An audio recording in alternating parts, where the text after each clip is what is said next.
Well, hello, guys. Sorry to be a couple minutes late. My hair is crazy today.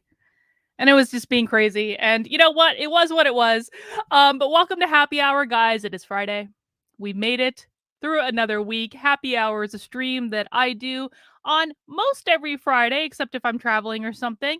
And it's basically a stream where I'm broadcasting right now on my main YouTube channel, my second YouTube channel, Actively Unwoke. If you are not yet subscribed to Actively Unwoke, please make sure you do so in the description below. Sometimes it comes in handy if I get an absurd strike. I'm also broadcasting on Rockfin. I'm broadcasting on Odyssey. I'm on my Facebook page.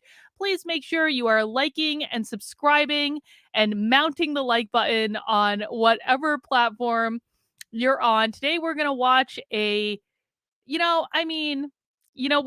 feel like we've reached the intersectionality jackpot today. Ooh, is there a new... Oh, look at that. I can put myself in a little square down in the corner now on StreamYard. Ooh, I kind of like it. Which do you guys prefer? Little square or side square? Then we're going to call this the Tim Pool setting. Little square, side square. I like the side square better. Okay, so we're going to watch the great trifecta. The trifecta of intersectionality. We have Black, feminist, and queer in the same presentation. We're going to watch the Black Feminism Initiative presents Conversations in Black Feminist Practice, Black, Queer, Radicalisms. I just don't know how much intersectionality can be fit into one presentation. So this is what we do on Happy Hour. We watch a woke training or lecture or discussion of some sort, and I drink. You guys can drink too. I mean, it's happy hour. It's always happy hour somewhere. But I do actually drink. I want to show you some of the beers I have that I just ran to the beer store and got today. And actually, it's ironic. So I'll tell you that story in a second. But so we're going to watch this. I'm going to drink. You guys can drink whatever you want. And we're going to talk about it. And we're just going to do some running commentary on what is coming up in this training. Now, we also do things on Happy Hour, like play Unwoke Bingo. So you can go ahead and get your Unwoke Bingo card in the description below. Generate your card. All cards are different. You got the free square in the middle.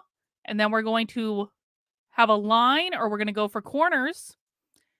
Yell out bingo in the chat if you end up getting a bingo. Now, you don't win a dang thing. But it's fun, and it keeps us kind of, focused on what the presentation is saying, because the whole idea behind Happy Hour is we want to make sure we're actually watching what these people are saying. Because I got to tell you guys, there is a with all of the reporting that's happened on, around critical race theory and all that stuff over the last several months, a lot of the news media are getting a lot of things wrong, because they're not paying attention to what's actually being said. What they're paying attention to are like the most offensive possible headlines that people are getting. And those things are true. Let's make sure we don't misunderstand. Those things are true, but that doesn't mean they're the whole story. And what I want to do here is make sure that we're really looking at what they're saying, because when you actually listen to what they're saying and you actually listen to what their real motives are and their real goals are, it's actually way scarier than what the news media will tell you. So we have to make sure we're watching as many primary sources as possible. We're actually looking at what people are saying. And, bingo helps us do that, because it makes sure we're paying attention to the words as they're going through. So make sure you get your Unwoke Bingo card. You can start there. Also, of course, make sure that you join my Locals community. Now, Locals is free to join. It is free. Actually, I'm going to do this one. Don't want to do two at once. That's gratuitous. So it is free to join. You can join at kb.locals.com. It'll get you my videos ad-free. It'll get you access to kind of lurk in the community and see what's going on, because I post different things in Locals than I do on other social media. And, you get to see and start to interact with some of the members of the community. But if you want to unlock all the features in Locals, to be able to comment on posts, to be able to make your own posts, to be able to chat in when I do Locals exclusives live streams, to join our 2 community Zoom calls that we do every single week. I actually spend about 6 hours a week on Zoom with my Locals, and I'm not talking for most of it. I'm not. I'm listening to what they have to say. We have discussions, we have interactions, and it's just like I love my locals. I'm so appreciative of every member in my locals. They keep me sane. I hope I do a little bit to help them keep them sane, but we really help each other out, and we're going to be starting a little project soon that, especially if you're interested in fighting back against the woke in a real way, you're going to want to become a member. Now, how you get all those features is it does, as Dave Rubin would say, you have to have a little bit of skin in the game. It comes at $5 a month. You can give more if you want to, but $5 is fine. You can do it annually for $50, which gives you 2 months for free. You can also make a one-time donation of your choice. And guys, locals is the thing that keeps me independent. It's the thing that allows me to always be able to tell you guys the truth. Listen, for the last couple of weeks, I've been talking about FAIR. Like, if you pay attention to my channel at all or pay attention to my social media at all, you know I've been on this rip about FAIR. Now, FAIR is the Foundation Against Racism or Intolerance and Racism. It is it is on like the anti-CRT side of things, but they're not doing good things. And the only reason that I can tell you the truth about what FAIR is doing and how they're impacting people who have gone out of their way to help fight this fight, the only way I can do that is because of the support that I receive in locals. It keeps me independent, which means I'm not beholden to anyone. A lot of people in this space, if they're a journalist for even a conservative publication, they're beholden to the people writing their check. They're beholden to the people that are funding them. They're beholden to the fundraisers. A lot of people are very scared to speak out about FAIR because FAIR will get you blacklisted from the major donors, and there aren't that many major donors in this space. I'm not afraid of that because I'm not looking to raise money for anything big, at least not at the moment. Maybe it'll bite me in the ass later. Who the hell knows?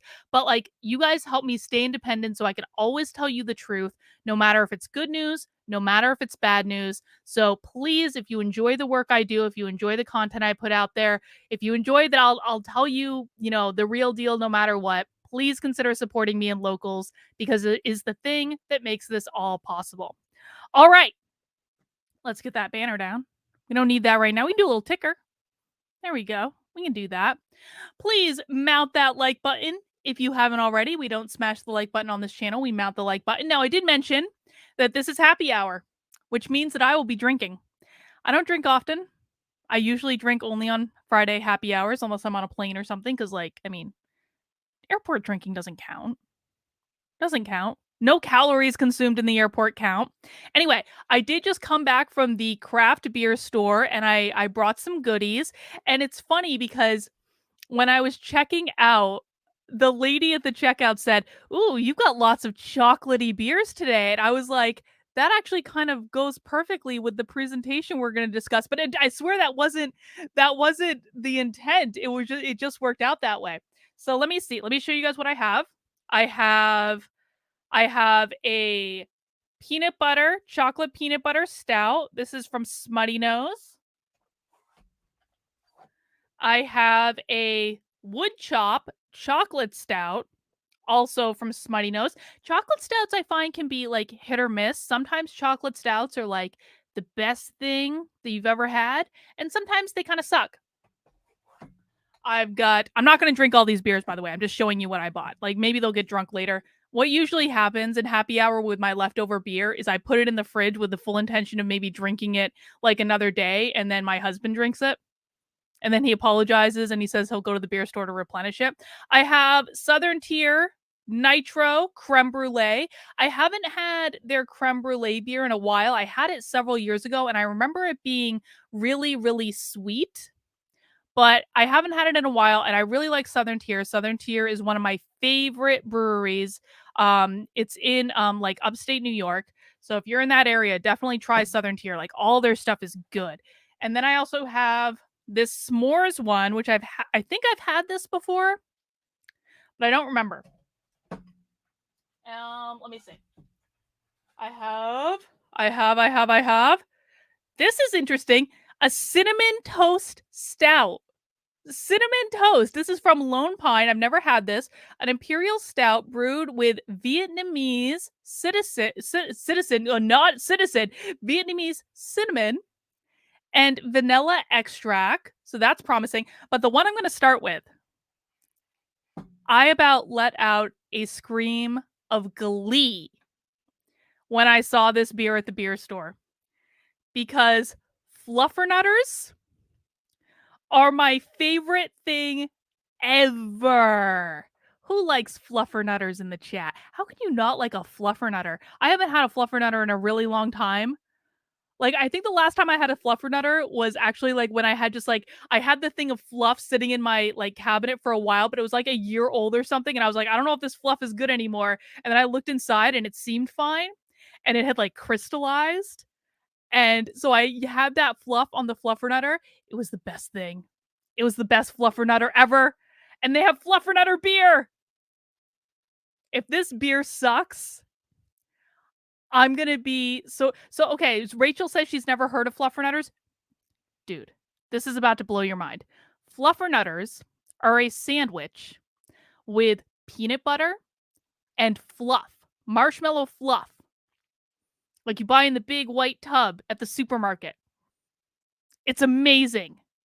It's the best thing that has ever been concocted in the history of humanity. And if this beer sucks, I'm going to be really disappointed, because it's a peanut butter and fluff flavored stout. And this is the one we're going to start with. Normally I give you guys a vote, but I'm so excited about this beer that we're starting with this. I'm making a preemptive decision. Let's see. Let's pour it. Both my big wine glasses are dirty, so I have to have a smaller wine glass. Still a pretty big wine glass, though. Let's see. Am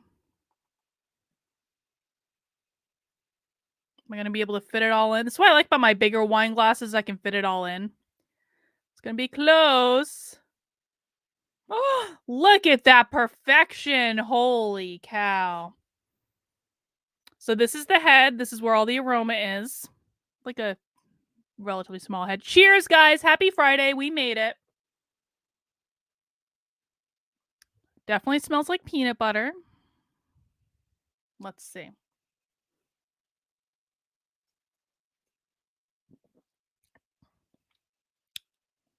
It's a good stout. I'm not sure I taste the fluffernutter, but we're gonna let that settle for a minute. Maybe once it maybe it just takes a second. All right, who is ready to watch our presentation for today? Let's see. I got to get us set up here. I have some experience pouring beers. I've never bartended before, but I didn't become a beer snob overnight. I had to drink a lot of beer to become a beer snob. All right, let's get started. Conversations in Black Feminist Practice. All right, guys. If the sound doesn't work, it should be working fine. But if it doesn't work, please let me know in the chat. Let's go. Hello, everyone, and welcome. I'm really excited to be here today. My name is S.A. Smythe. I'm an assistant professor of gender studies and African American studies at UCLA. And I'm just here to welcome you to this event on Black queer radicalisms, which is presented to us by UCLA's Black Feminism Initiative, or BFI, with support from the Bunch Center for African American Studies. The BFI is an experimental collaboration between faculty and graduate students, anchored by the Faculty and Graduate Working Group, which meets monthly to discuss Black feminist ideas and practice. Already I'm going off script to say that this was not possible without some phenomenal grad students that we'll be hearing from one of today, but also Sarah Haley's vision and direction and her teaching, which was the first vehicle for this space. BFI also offers fellowship. So I just have a dumb question. Like, why does there need to be, I understand that this is something that popped up, I think, in like probably the 70s. All this stuff really started getting like going in the 70s. But like why does there need to be a specific brand of feminism that's about Black feminism? Like, I you know, I understand, and I'm not gonna question that Black people do probably have like a fundamentally different experience in our society. Of course, that depends on a variety of other factors, not the least of which is your socioeconomic status. But you know what? People have different experiences. That's fine. But like, if we're talking about feminism, why are we then creating subcategories of feminism?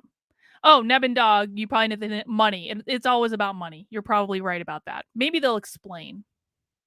Ships and hosts events. It operates on the traditional, ancestral, and unceded territory of the Gabrielino Tongva peoples, to whom we give gratitude for the chance to host virtually here today. So I'm just going to offer a couple of the bios for our esteemed speakers, starting with in the order that we'll hear people. So Charlene Carruthers is a doctoral student in the Department of African American Studies at Northwestern, with research investments in Black feminist political economies, abolition, and the role of cultural work in the Black radical tradition. At Northwestern, she's also a cluster fellow in the Gender and Sexuality Studies program. Carruthers is a political strategist, cultural worker, and community organizer for racial, gender, and economic justice. As the founding national director of Black Youth Project 100, or BYP 100, she's worked alongside hundreds of young activists to build a national base of activists in a member-led organization of 18 to 35-year-olds dedicated to creating justice and freedom for all people. In 2020, she was named a Freedom Scholar by the Margaret Casey Foundation, placing her in a category with some of the most daring and impactful writers and organizers around. So you know what's like? It's always interesting to me, or always like funny. Like people write their own bios, right? And so this woman's writing a bio saying she received the Freedom Prize, and that placed her in a new category among all of these amazing intellectuals. It's like I couldn't live with myself if I wrote a bio like that. I would feel so weird. And I remember the time, I get like a fair bit of grief online for using like doctor in my Twitter handle, which, I just thought it was funny. but people take it seriously. But like, it's for real. Like when my first book came out, there was like I wasn't using the doctor title at all.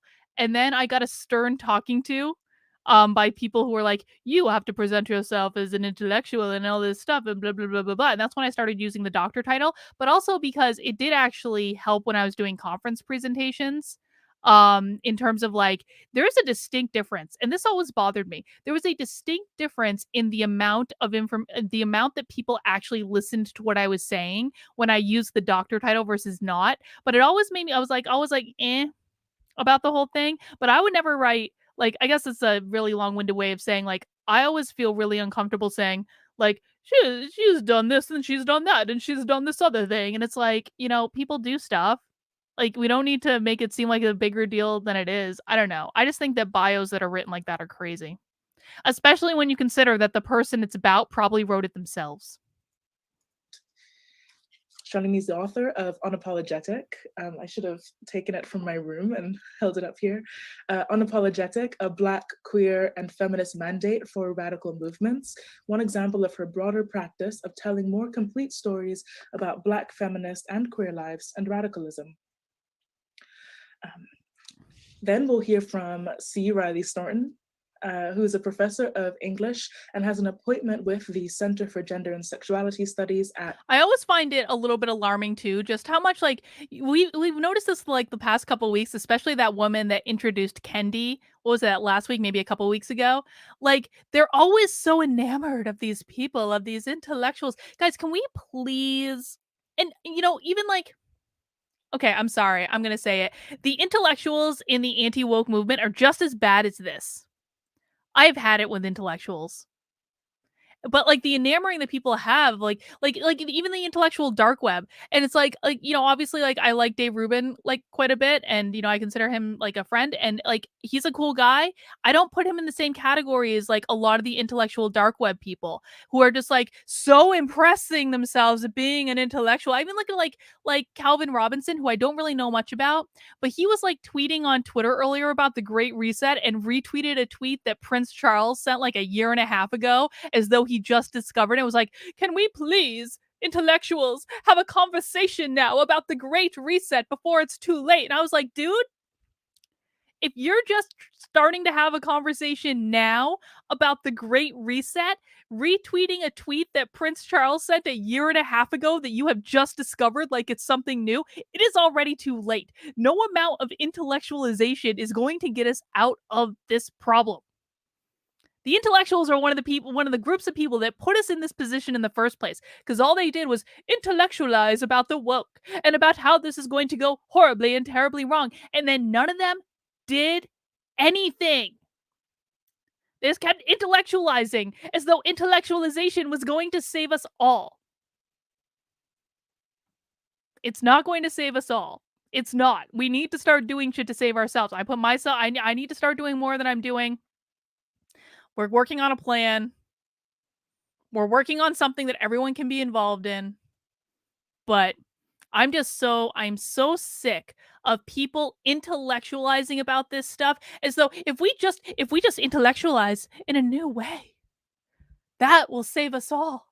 If we just ask better questions, that will save us all. No, it will not. I hate to break it to you. No, it will not.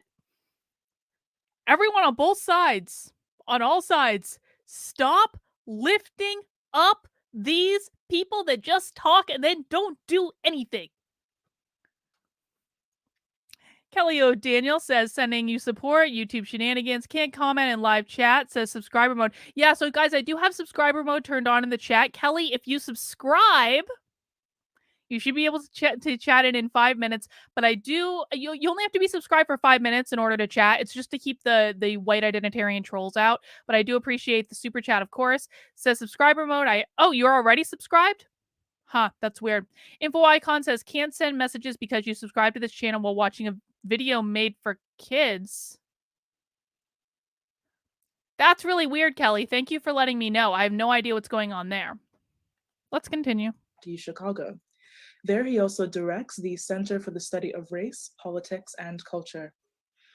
Snorton's the author of Nobody's Supposed to Know, Black Sexuality on the Down Low, University of Minnesota Press, and Black on Both Sides, A Racial History of Trans... This is definitely not made for kids. Hang on, let me even look. I'm going to look in the settings. I'm going to confirm. No, it says no, it's not made for kids in the settings. That's the default for the channel. YouTube shenanigans, YouTube again.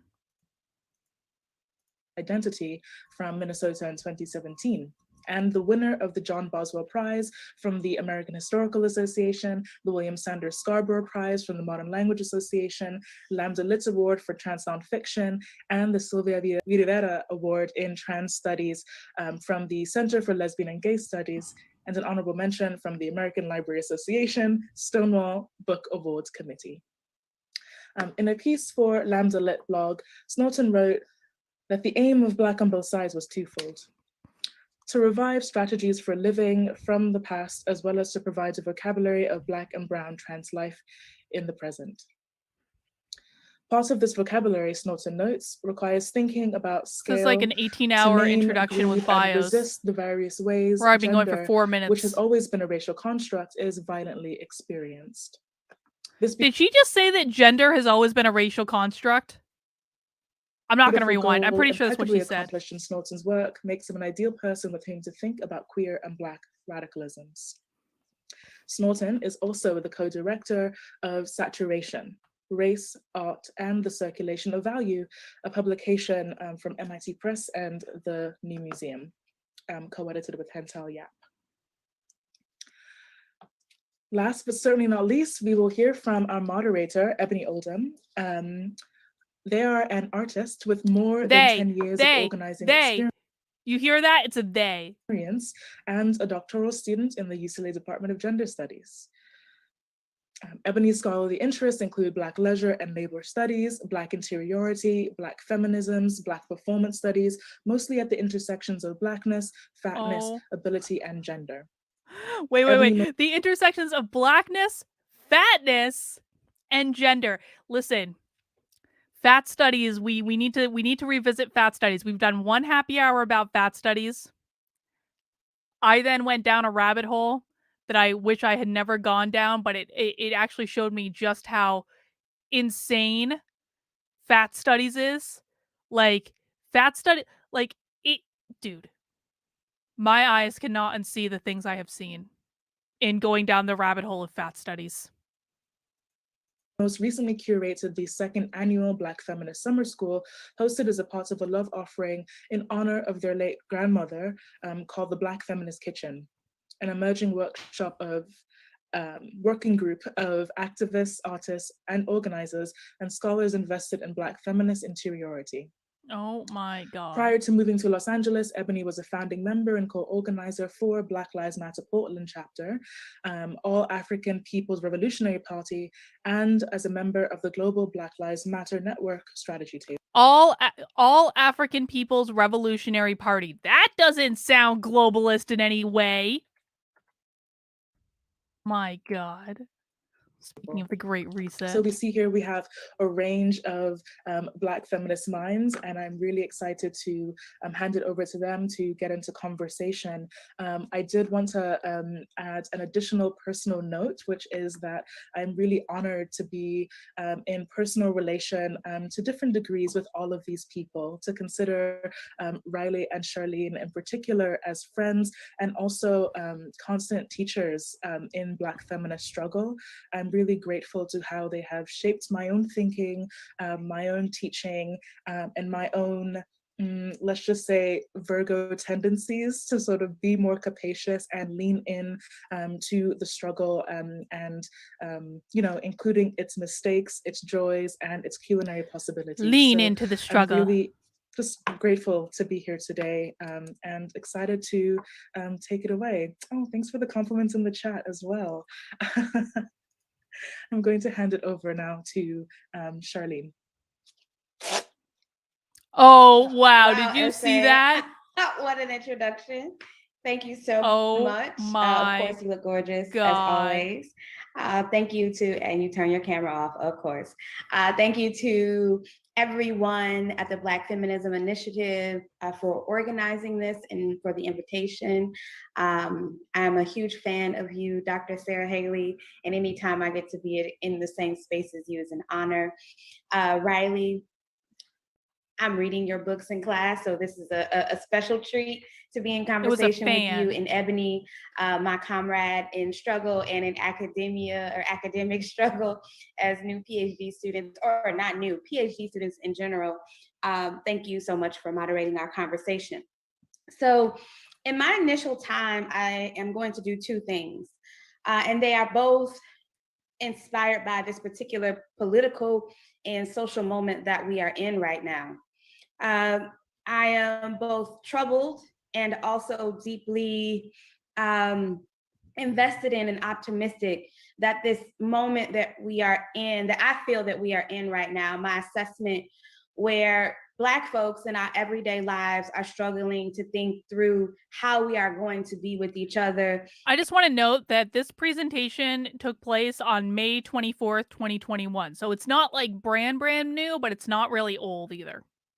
In the midst of, in the wake of, depending on where you are, of a global pandemic, of the ongoing crisis of anti-Black and patriarchal violence, of ongoing international strife, conflict, battles, and violence, from here to Ethiopia, to Brazil, to Palestine, all over the globe. And what I am witnessing in movements here in the US amongst Black folks are deep contradictions, deep trouble, deep challenges, and drama. Let me just say that as well, and pain. And so I am deeply occupied with questions of how we are with each other, how we want to be with each other, how we currently relate to each other, and how we aspire to be in relationship with one another. And any conversation about Black feminist practice goes back there for me.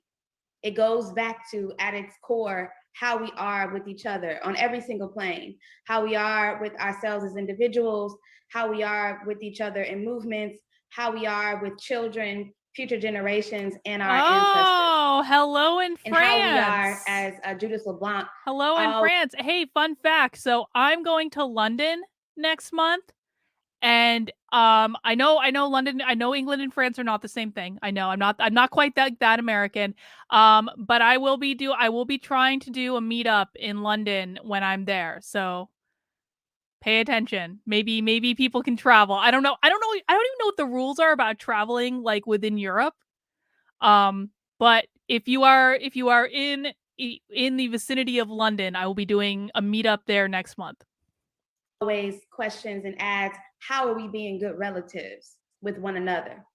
And so I'm gonna read a little bit from Unapologetic.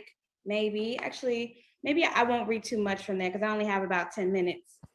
But to ground what I would like to share, I'll actually start with the June Jordan quote.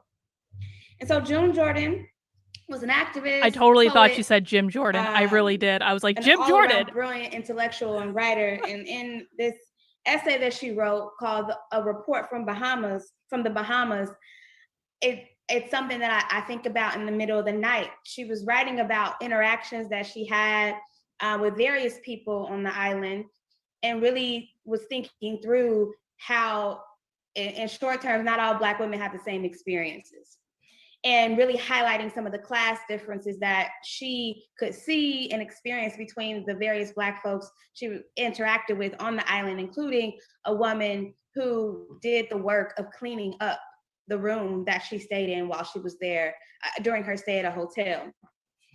And June Jordan said that it occurs to me that much organizational grief could be avoided if people understood that partnership in misery does not necessarily provide partnership for change.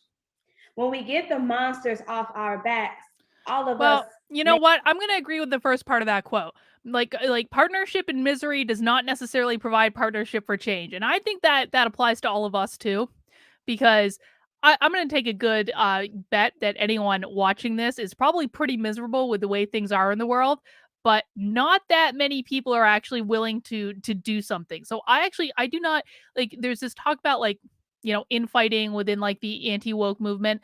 And I kind of used to agree with that. I think I'm changing my tune though. I'm changing my tune because there are people on our side that are miserable with this kind of crap, that are just like, they're not helping advance the effort to fight it, and in fact their actions are hindering our efforts to fight it.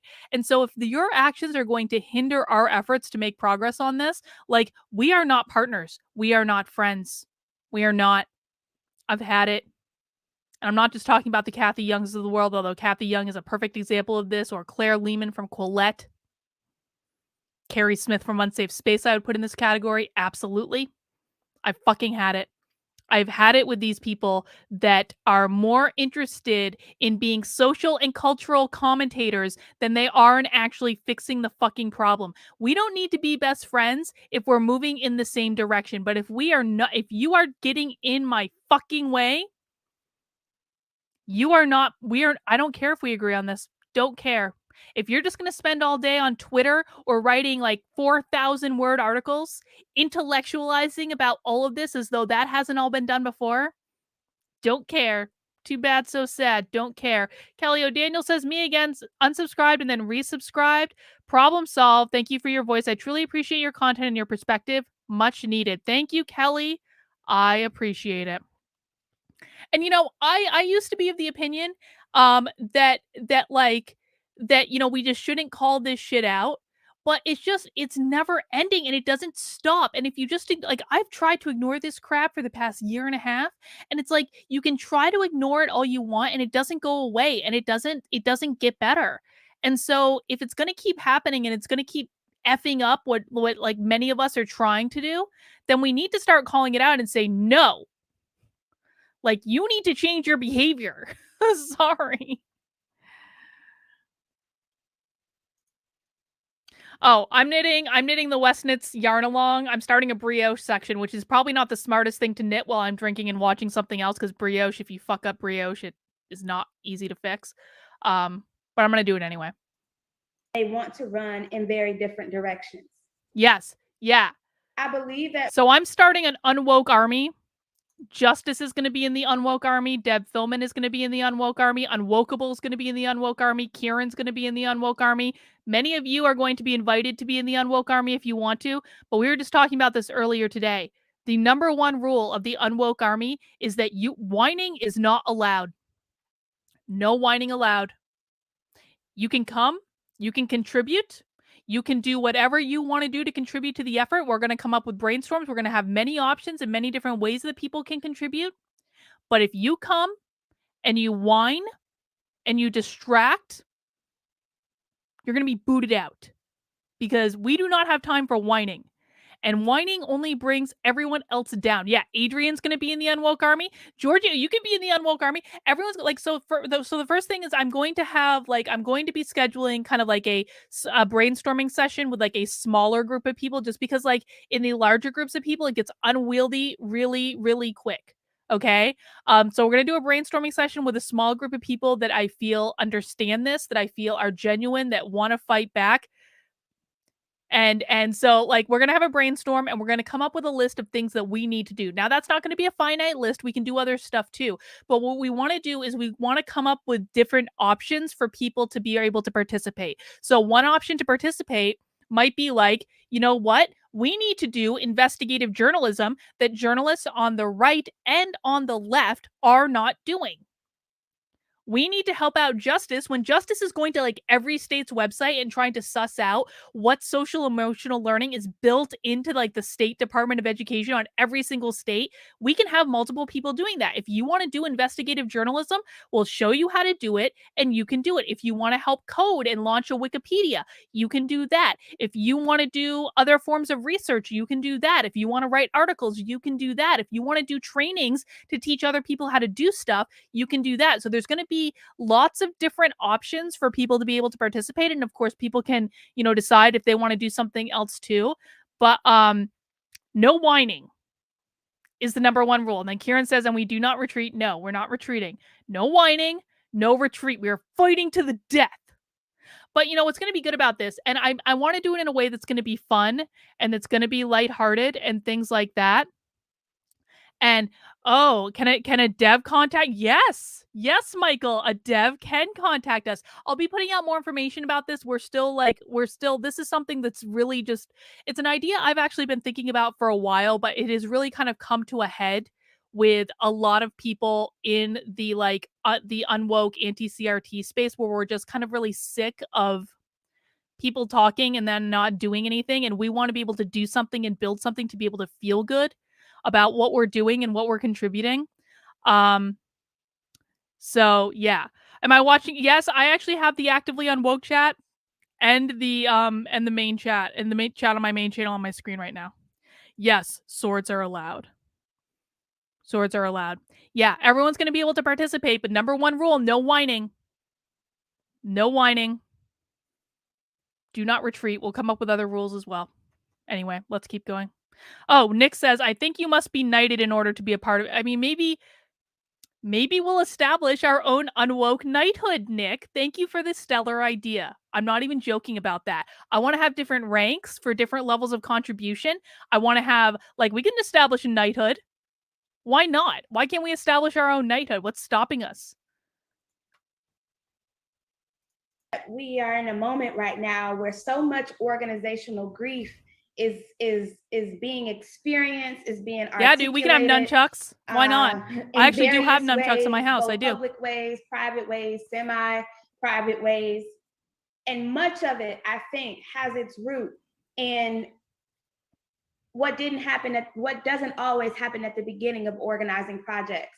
And that is defining and discerning what our partnerships for change are based in beyond our shared misery. And then when we actually win a thing, or we get access to resources, when funders who have been irresponsible and made poor decisions for decades and not investing in Black organizing, all of a sudden want to dump millions of dollars into our organizations without care or concern for what that might do to how we relate to each other.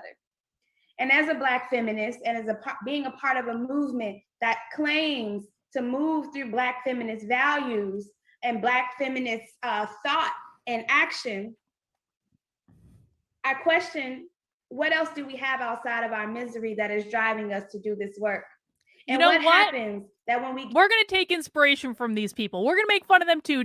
What else do we have besides our misery that's driving us to do this work? You know what? This is actually a really good point.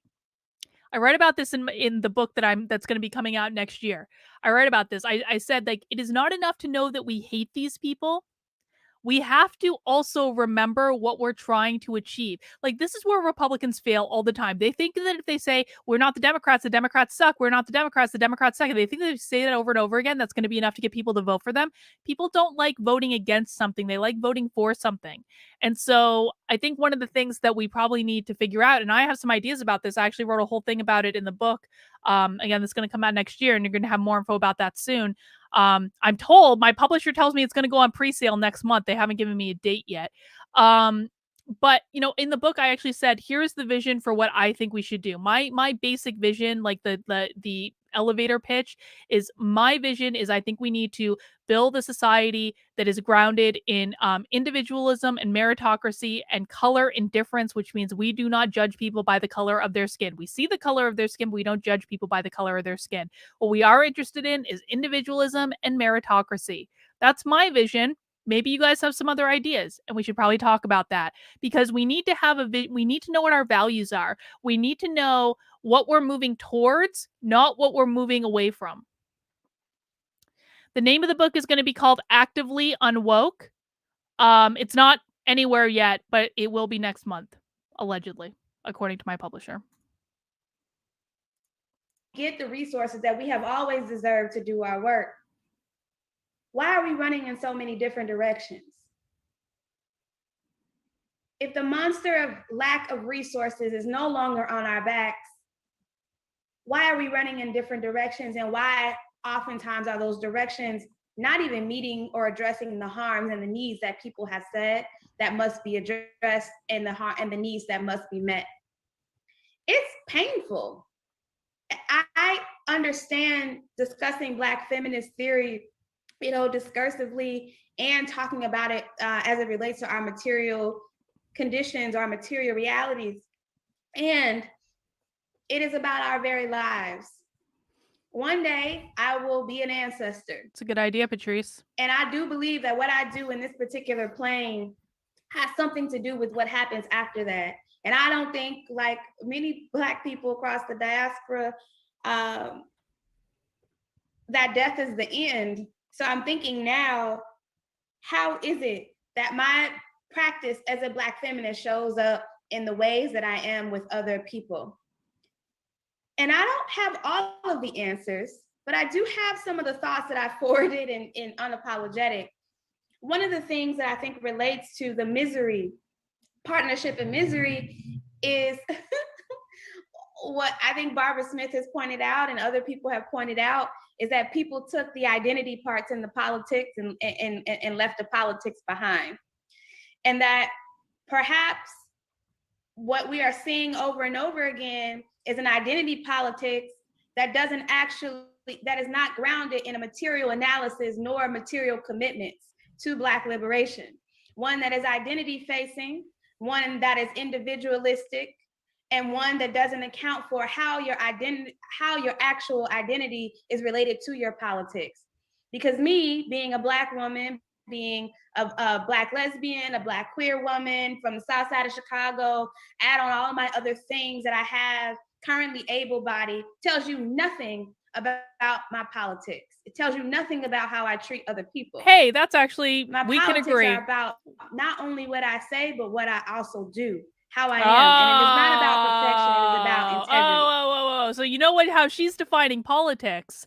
It's not about left or right. So like, I think we can agree that like what you look like, or any number of intersectionality attributes that you have, whether they're Black, queer, you know, able-bodied, fat, otherwise, whatever the hell, I think we can actually all agree that that is not an indicator of your politics, or should not be an indicator of your politics.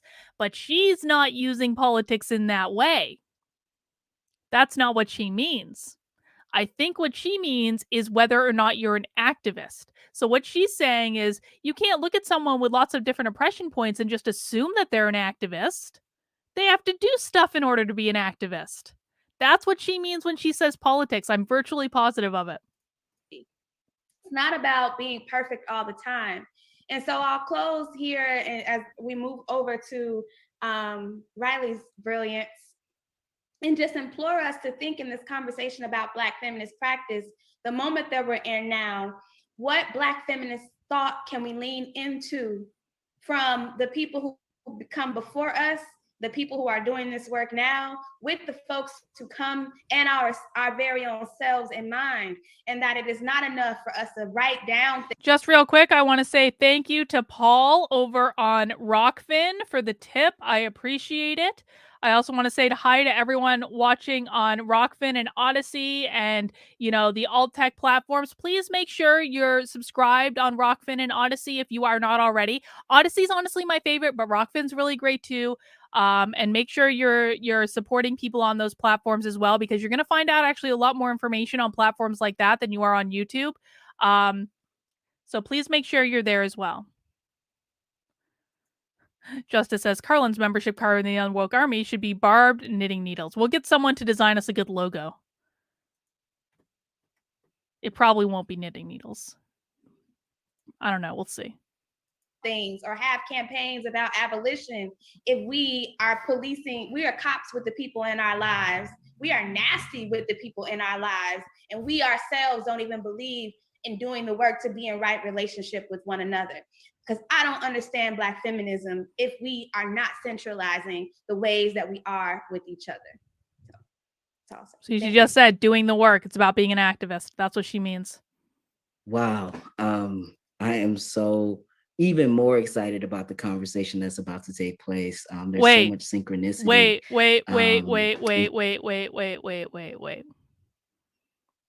What is the gender of this person?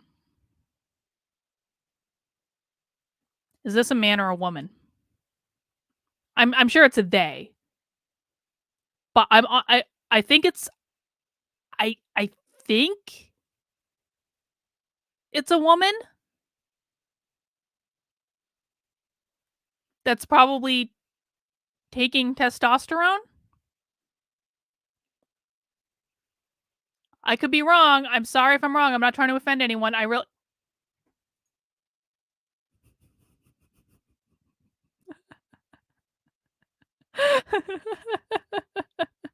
think it's a woman. I'm sure their pronoun is they. I'm sure I don't know. In terms of what we've been thinking about, Charlene, I want to start by saying just many, many thanks to the Black Feminism Initiative and Sarah Haley for the invitation. Wait. To all. Why are we having people speak at a panel about feminism of any variety that are not women? I know there's a they in there somewhere. Why are we not only having women speak about feminism? It would seem to me to be a pretty feminist thing to do to only have women speaking about feminism. Or have we redefined feminism now? I'm sure we probably have. Maybe someone will give us a definition. All the staff at Black Feminism Initiative, Lachey, Ariel, for the fantastic handling of logistics, S.A. Smides for that generous introduction, our moderator for this conversation, Ebony Oldham, and to, of course, my co-panelist, Charlene Carruthers. I feel gratitude both for the opportunity to participate in this conversation and for all of the conversations that we've been having over time. Also, Charlene, I had the privilege of teaching Unapologetic in an advanced undergrad seminar on theories of gender and sexuality, and it became a touchstone in our conversation throughout the quarter about social movements and feminist genealogy. See, one of the things that's going to need to happen long term, how these people got so powerful is by teaching small groups of people over an extended period of time.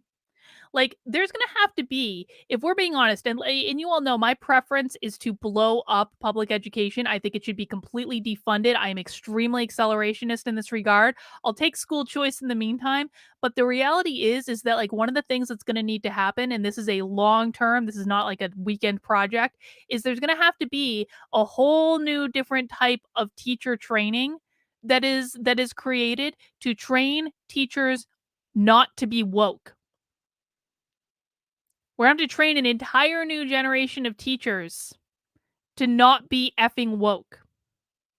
And it could also be like one of those things where, you know what, maybe like if the requirement to be a teacher in a public schools until we're able to demolish public schools, figuratively, not literally, not advocating for violence or destruction, but like if a requirement to be a teacher in a public school is that you go through one of their, you know, reputable teacher programs, then you know what we need to do? We need to put a whole bunch of conservatives, or like maybe not just conservative, but like not crazy leftists through those programs, and then provide them additional support like outside of it to help them maintain their sanity, to help them make sure that they don't get indoctrinated into this bullshit, and make sure that they can get to the place where they are teachers without having become this, whatever this is. That's one of the things that needs to happen. They've taken over education. That's part of why we're in this problem in the first place. Yeah, Benjamin says, next Coke link in course, be less woke. One would hope. One would hope. Of care. So I also want to publicly, and hopefully this is not the first time you've heard it from me, thank you for that work and for your work generally. So in preparing brief opening remarks for this conversation, I began by reflecting on the title. The juxtaposition of queer and radicalism recalls the title of my colleague, Kathy Cohen's essay, Punks, Bulldaggers, and Welfare Queens, which in the subtitle poses a question about the radical potential of queer politics. There, she invites us to reconsider. Remember, politics means activism. Queer politics. And this is in many ways echoing some of what Charlene has offered. But what Cohen's asks us to do is to think beyond a kind of politics of identification and toward an attunement to a reading of power, in which racialized gender and racialized sexuality become the grounds of consideration rather than something like sexual object choice.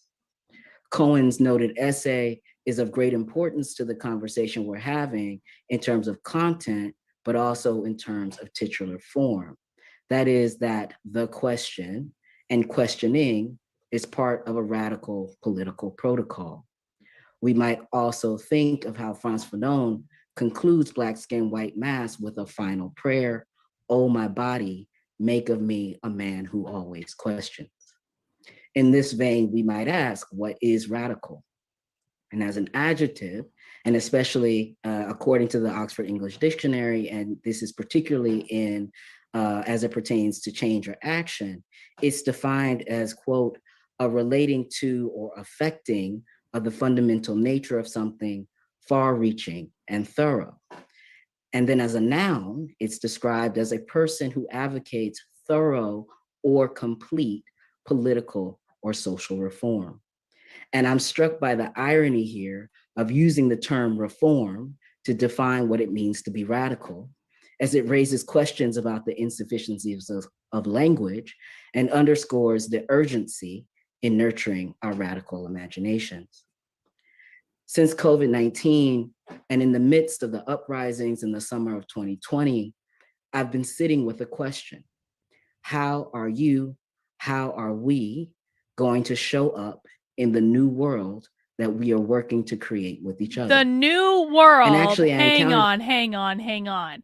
How are we going to show up in the new world that we are creating for each other? Like, these people honestly believe that their work is going to usher in a grand utopia where everyone can be free, where everyone can just be free and be happy and be themselves and live however they want to live. That's actually what these people think that they're doing. They have deluded themselves through their lack of understanding of history and also human nature to believe that that is the reality that they are creating. This is real to them. Like, really try to wrap your head around this for a moment. This is real to them. This question on social media in the wake of the beating of Ayanna Dore, And as I was grappling with resentment and disappointment and grief in the aftermath of the police murders of George Floyd and Tony McDade, as well as the national circulation of the earlier police killing of Breonna Taylor. And I find it important to name resentment and disappointment here because they also name the other feelings that emerge in relation to the uneven distribution of public grief and outrage, which seems to reinforce that despicable linking of grievability and value. We continue to live with compounding grief. And the questions that my collaborator Jen Haratwan and I posed in Trans Necropolitics still feel relevant, in which we asked, what is necropolitics? Trans necropolitics? What is that? Does anyone know? Can someone Google that? Trans necropolitics. I think that's what they said. What does that mean? What are the seductions for a trans activism for whom traumatized citizenship is more than merely an identitarian pitfall? I just want to note that the literal title of this is Black Feminist, Conversations in Black Feminism. And what are we talking about right now? Trans. Why are we talking about trans activism in a thing that is literally titled Conversations in Black Feminism? Because these people want to erase women. Kieran, is this true or are you making this up? Because sometimes you say things to be funny. And I'm not sure, I'm unclear about whether you're like, this is real or if you are being funny. He says, necropolitics is the use of social and political power to dictate how some people may live and how some must die. It's not that I don't trust you, Kieran. I just this sounds like something you would say to be funny. Okay, he claims that this is true. Someone please fact check Kieran. I believe him. Don't get me wrong. Necropolitics is the use of social and political power to dictate how some people may live and how some must die. Wow. A key condition of its own emergence. And what would a trans politics and theory look like? Oh God, it has a Wikipedia. Such murderous inclusion. Holy shit. This informs the questions that guided Black on Both Sides, but also all of the future writings and my political work. That is, and to perhaps say it slightly differently, what are the theories and politics that emerge from a different formulation of value that we might live with and use to resist the dominant biopolitical, necropolitical modes of making sense of Black, queer, and trans life? I mean, okay, can we just reflect on this for a second? So, first off, this trans person who has inserted themselves into the discussion of Black feminism, which feminism should be about women so far as I'm concerned, but like now we're having a conversation about trans activism and also the politics of who should live and who should die. They're literally talking about politics of who should die. And they think they're going to usher in a grand communist utopia that will save us all when they're talking about the politics of who should die? Who do you think they think should die? I'm going to bet everyone in this chat is on a list. I'm definitely on a list. I am definitely going to the gulag. There's no escaping it. Some of you are going to be in the gulag with me. Everyone in the unwoke army is going to the gulag. We should all just start getting used to the idea. But at least we're going to go down fighting because we're never going to retreat. No retreat. No surrender. And yet the question, who are you? Who are we going to be in the new world we are working to create with each other, is also about remembering that we already inhabit those other worlds. And it guides a way of thinking about how we treat each other. This is not necessarily about recentering a self, but about recognizing that the outcome of radical imaginings and collective work is that everything is transformed. This is also meant for me deepening my practice as a student of abolition and to approach political work as a student, that is with a sense of uncertainty, which I've begun to also think about as a radical potential. And especially as I think about what it means to work at the limits and against the politics of colonial gender, I wonder about how uncertainty could serve as an orientation that deepens what we mean by solidarity. That is, that we refuse the normative grounds of thinking according to trans and cis and move from a non-binary place. One that doesn't presume. So now they're active in the Black Feminist lecture. This person is literally arguing that we just get rid of all gender entirely and we move to a non-binary place. Do you guys catch that? Let's just rewind just slightly, just slightly. That is, with a sense of uncertainty, which I've begun to also think about as a radical potential.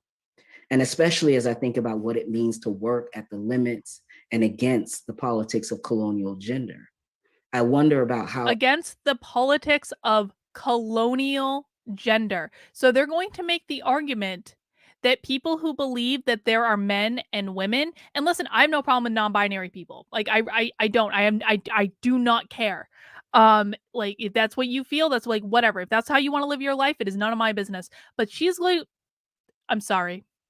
They are going to make the argument that colonization means acknowledging that gender exists at all. And that if you're not moving from a non-binary place, then you are a colonizer. Uncertainty could serve as an orientation that deepens what we mean by solidarity. That is, that we refuse the normative grounds of thinking according to trans and cis and move from a non-binary place.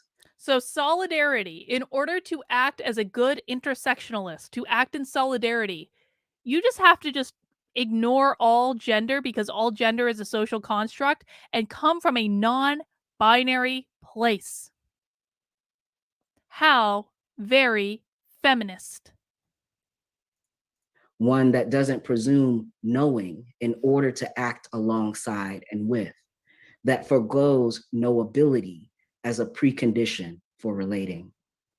That is perhaps another way of naming abolition as a total praxis, a radical way of worlding and doing, in which the question of how we inhabit and get there cannot be known in advance. And the outcome, as a kind of final prayer, is that everyone and everything is transformed. Thanks. Okay, so I want to, so this person in the chat, sorry, I don't know how to pronounce your name, says, don't respect its pronouns, call it it. I do not think doing that is the best strategy. It's like you know, listen, again, we talked about having a vision for the world we want to live in. My vision for the world I want to live in is one where we extend basic respect and courtesy for people who are not trying to exert power over us. Like this person would try to exert power over us. I have no problem using the pronouns that like normal people want. I really don't. I prefer not to use the weird stuff, but like if someone wants to be called they, fine. I don't really care. I would call Blair White she. I do call Blair White she. Like it like I do not think that purposefully using like I don't think that being purposefully inconsiderate is going to win us any battles. I just don't. I think it makes people look like assholes. I do. It's an easy thing. And most of the time, listen, most trans people are not this person. Most trans people just want to be able to live their lives and be happy. That's all that they want. And I feel so bad for them sometimes because they get sucked into this crazy trans activist reality and they get painted like that when they're not. So I'm not going to do the pronoun thing. You make your own choices, but I don't think it's a responsible way to go about it. I just don't.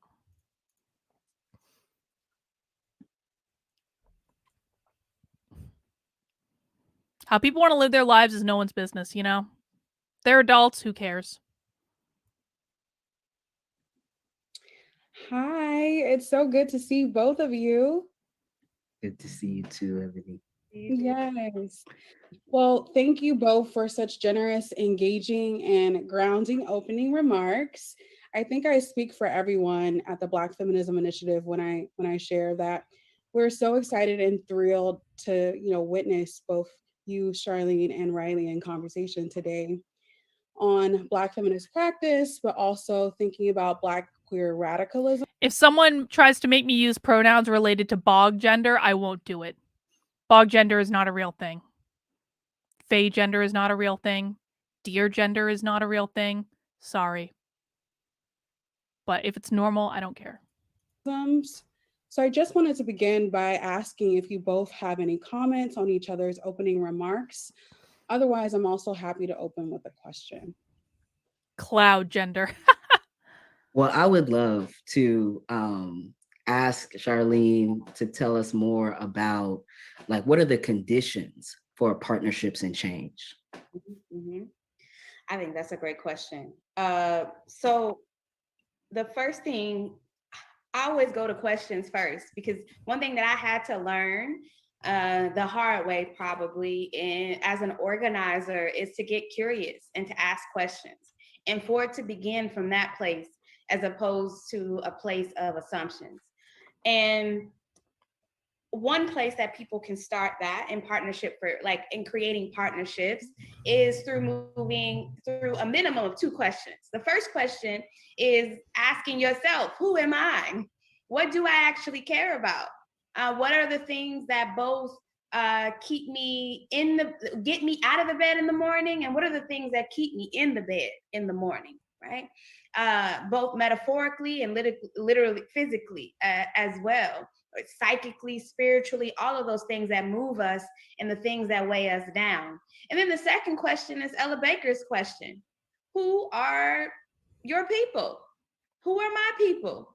Being clear about who you are connected to, who can hold you responsible, who are you in relationship with, what lineages do you see yourself in connection with, or in connection to? Because if I am not clear about at least the core of who I am, no matter what words I use, no matter if there's clear language for it, no matter if it could be pinned down very easily. And if I am not clear about who I'm in relationship with, even who I desire to be in relationship with, and also who am I responsible to and for, then that impacts how I'm entering any sort of relationships to create the kind of change that I want to see in the world. And so it's both an awareness of self. So I do believe that Black people have interiority and a sense of self, and can cultivate that. Did she just say that she believes Black people have inferiority? Is that what she just said? Relationships to create the kind of change that I want to see in the world. And so it's both an awareness of self. So I do believe that Black people have interiority and a sense of self, and interiority? Can cultivate that, and a sense of who and whose you are. It's like one of my Southern friends would say. Interiority. Like, whose are you? Who are you? To whom do you belong? All of those things. And then we can talk about more, because the last thing I'll say is that I can't hold you accountable to something, first of all, you ain't never said you were going to do. And I cannot hold you accountable if I'm not actually in relationship with you. You know what? In the ways that I believe in accountability. Listen, I can say that, like, I probably don't agree with this woman much, but she's actually being very wise in the way that she's talking about this. Like, you can't hold people accountable when they haven't agreed to do something. You can't hold people accountable when they haven't agreed to any sort of relationship with you. That is very true. I think this is a mistake that a lot of people make, is like they think that okay, Twitter I know is the worst example of everything, but like people complain all the time when I block them on Twitter. Like, dude, I never decided to be in a relationship with you. I never decided that. I do not consent. And I can't hold those people accountable because they didn't agree not to be jackasses. The only way that I can hold them accountable is by, severing any sort of contact. That's all I can do. You're gonna be a dick, then you get blocked. I punish you without being in a relationship to you? Absolutely. Can I dismiss you? Can I drag you? Can I do work to deplatform you? Sure. I can do all those things, but that's not the actual kind of. I love that she just admitted that she's going to do work to deplatform people that she disagrees with, which is not the same as blocking them, by the way. Not the same thing. Not the same. Getting someone's account canceled is not the same thing as blocking them. And that's what she just said. Like, am I going to do the work to deplatform you? Yeah, probably. Wow. Accountability that I'm seeking, to me, that's punishment. So those are just some of the things that, for me, that foreground what it means to be in partnership. And again, it's not about perfection for me. It's about moving with integrity. But I had a question for you. A comment for you, Riley. Okay, great. Look at how organic that was. What you are thinking through now and doing now is moving you to think more deeply about your commitments to abolition. Mm-hmm. Can you share more about that? And the reason why I asked that question is because I think a lot of people move around acting like they woke up as abolitionists. So I didn't. Right. I'd love to hear more about your journey towards practicing politics. No, thanks. That's a wonderful question. And also, in some ways, it allows me to echo some of the things that you were saying about what does it mean to, live in a world where accountability is the structure for how we hold each other, rather than, I think, the kind of modes of punishment. But, I think in some sense, like, I certainly identify it as an abolitionist far before how are they really defining abolition? Dedicated myself to be a student of abolition, and in some ways that's like a kind of shorthand that isn't completely true, but rather that I think that there's something about how I have been living with COVID that has really been about what does it mean to get serious in study, and abolition has been foremost among them. And so I've been so grateful to be able to log into Zooms and listen to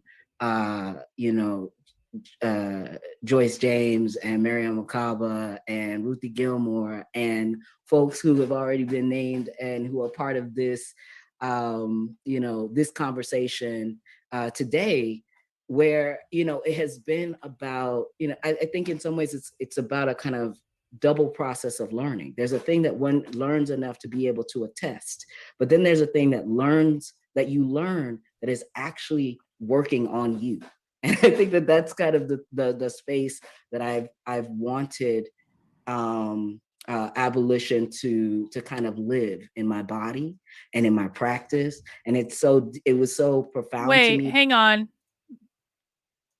What's Sununu quote in Breitbart? The Sununu quote in Breitbart today sounds like these fools apart. What did Sununu say in Breitbart? Does anyone know? Can anyone tell me? I don't know. I haven't really been paying attention today to New Hampshire shit. Sununu's such a dick. The GOP is going to get exactly what they deserve for running him for Senate. Like, it's not official yet, but they're going to run him for Senate, and they're going to get exactly what they deserve. The way that you kind of opened and threaded your opening remarks with these deep questions about what does it mean to be in relation? How do we show up with integrity? And I think for me, abolitionist thinkers are giving us some of those tools, which is also to say, and this is the last thing that I want to say about it at this moment, but like, it's also to say that, in being a student, I am also inhabiting the world of abolition that is being called for.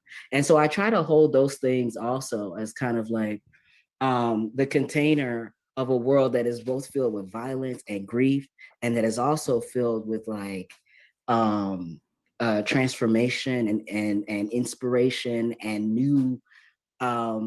new kinds of imaginaries. So I'll pause there, but I really appreciate just like how folks are moving together, that I feel like I'm really hearing in this conversation. Thank you. Thank you both. Oh my goodness. So I think the next question is perfect for thinking about both of your comments together. And really, it's a question on Black feminism. So both of your books, Black on Both Sides, A Racial History of Trans Identity, and also Unapologetic, a Black, queer, and feminist mandate for radical movements, is deeply rooted in... Did Sununu say something about Republicans who are anti-mandate? Hang on a second. Hang on. I'm sorry. We need to take a quick pause because I need to understand what Chris Sununu said today in Breitbart. Hang on. Sorry. Sununu, Breitbart. What did he say? Am I not spelling Breitbart? God damn it. I'm not spelling Breitbart correctly. That might be the problem. Breitbart, search, Sununu.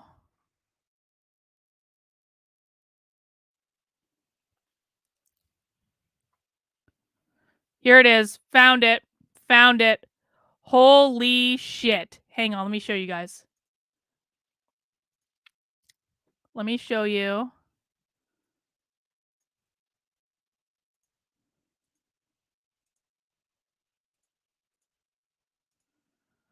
New Hampshire Governor Sununu, when crazy anti-vax Republicans come, slam that door shut. Now, as a reminder, last week, this is not what this is about. We're going to get back to the video in a second. Sorry, we're detouring slightly.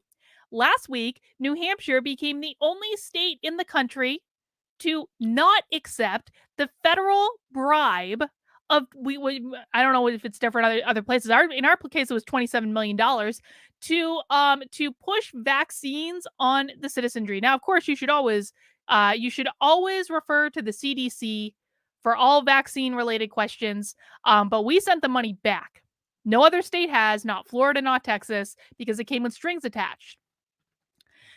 Governor Chris Sununu said Thursday on CNN's Out Front that he deals with crazy Republican state representatives who are against the coronavirus vaccine by slamming the door shut. Burnett said, "You're very pro-vaccine yourself in terms of telling people to get it and have clashed with Republican lawmakers in your state about COVID. They're not the only ones saying really, really bizarre stuff, but they have been saying really, really bizarre stuff. Here's some of what they've said about the vaccine." In the video, State Representative Al Baldassaro said, "I see studies." I can't read this on YouTube. I'm sorry. I can't. I see some stuff that I don't like. I can't read this on YouTube.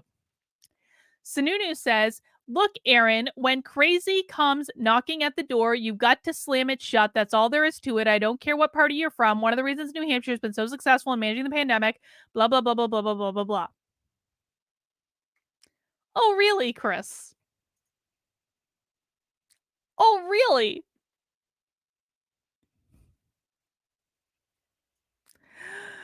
Chris Sununu's a Democrat. The GOP is supporting this. Let's return to our video. Consult the CDC for all vaccine-related information. I'm not a doctor. Don't listen to me. I'm not giving any advice. I got vaccinated the other day. I am not anti-vax. I literally got vaccinated the other day. I know that disappoints people, but I'm going to England next month and I don't want to sit in quarantine for 2 weeks. So I'm not saying, I am setting the example YouTube wants me to set. Black feminisms. Can you both share more about how Black feminisms have anchored your work? What Black feminist genealogies have been instructive to both of you in developing your theorizations and also practice of Black feminisms? Should I go first? Yeah, go for it. Well, I think about the very first person I ever met who intentionally talked to me about Black feminism, and the person who gave me books that were Black feminist books, and I had no idea what this person, what I was even being given. It was my mom's friend when I was, I don't know, a preteen. She gave me Toni Morrison's book, The Bluest Eye. she gave me April Sinclair's Coffee Will Make You Black. I'm like, do you know something I don't know? Like, did she know something I didn't know at the time? Like, maybe. She was giving me all these books and I just devoured them. And I hadn't heard the term Black feminism, Black feminisms. I didn't know about this global quilting and constellation of Black feminist thought and action. What? And then it wasn't until I was really in college, I think is when I first started to learn more about that. And that was Dr. Venus Evans Winters, who I talk about in the book. And she is the first like self-avowed Black feminist I ever met in my life, who called themselves that. But she wasn't the first Black feminist I ever met in my life, if that makes sense. And so I began to have conversations with her. And then much of what I learned about Black feminisms, both here in the US and globally, has come from being in movement spaces with people who are committed to study. As Riley was just talking about, committed to study. And that study then, hopefully, it don't always pan out this way, becomes embodied, shows up in practice. And so I absolutely situate both my theoretical lineage, my practice lineage, the cultural work that I do, I don't know, as far back as Sojourner Truth, of course. Dude, I'm gonna do you one better. There's legal weed in Massachusetts. And not, I mean, it's decriminalized here. Like, no one's getting arrested for it. Medical is freaking legal, but like, what the hell, man? What the hell? They have one job. River Collective.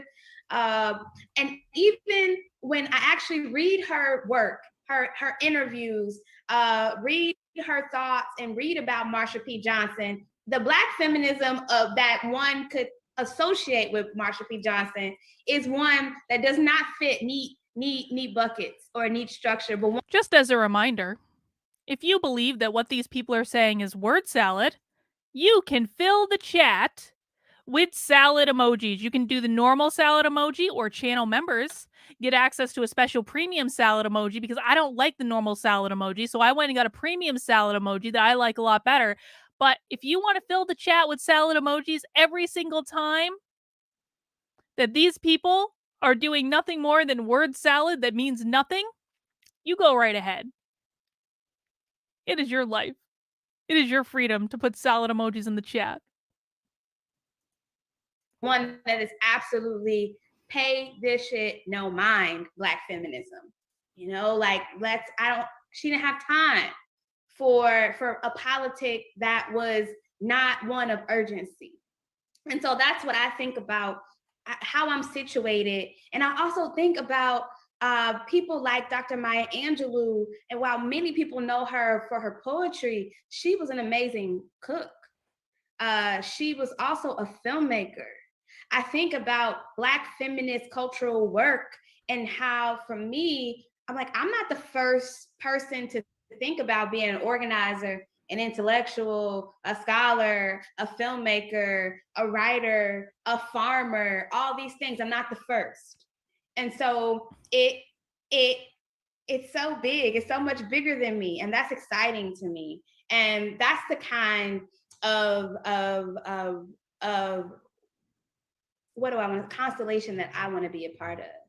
Something that is always already, as our good people in the Academy say, global, diasporic, and something that is always already about the liberation of ourselves and everyone, and also about the very planet that we live on. I have no idea what she just said. Yeah, I saw someone congratulate me in the chat earlier for like being able to process. I have no idea what that woman just said. Now, granted, I was also tweeting about how Chris Sununu is a Democrat. But I have no idea what that... We need a salad fingers icon! Oh my god! Oh my god! We need a salad. Yes, Kiri got there before me. We need a salad fingers emoji. Holy shit. Yes, we do. Yes, we do. Absolutely. I'm gonna work on that. That's even better. That's even better than premium salad emoji. We need a salad fingers emoji. If you don't know what salad fingers is, Google it. It's awesome. Salad fingers was the best. That's a great idea. I really, really resonate with that.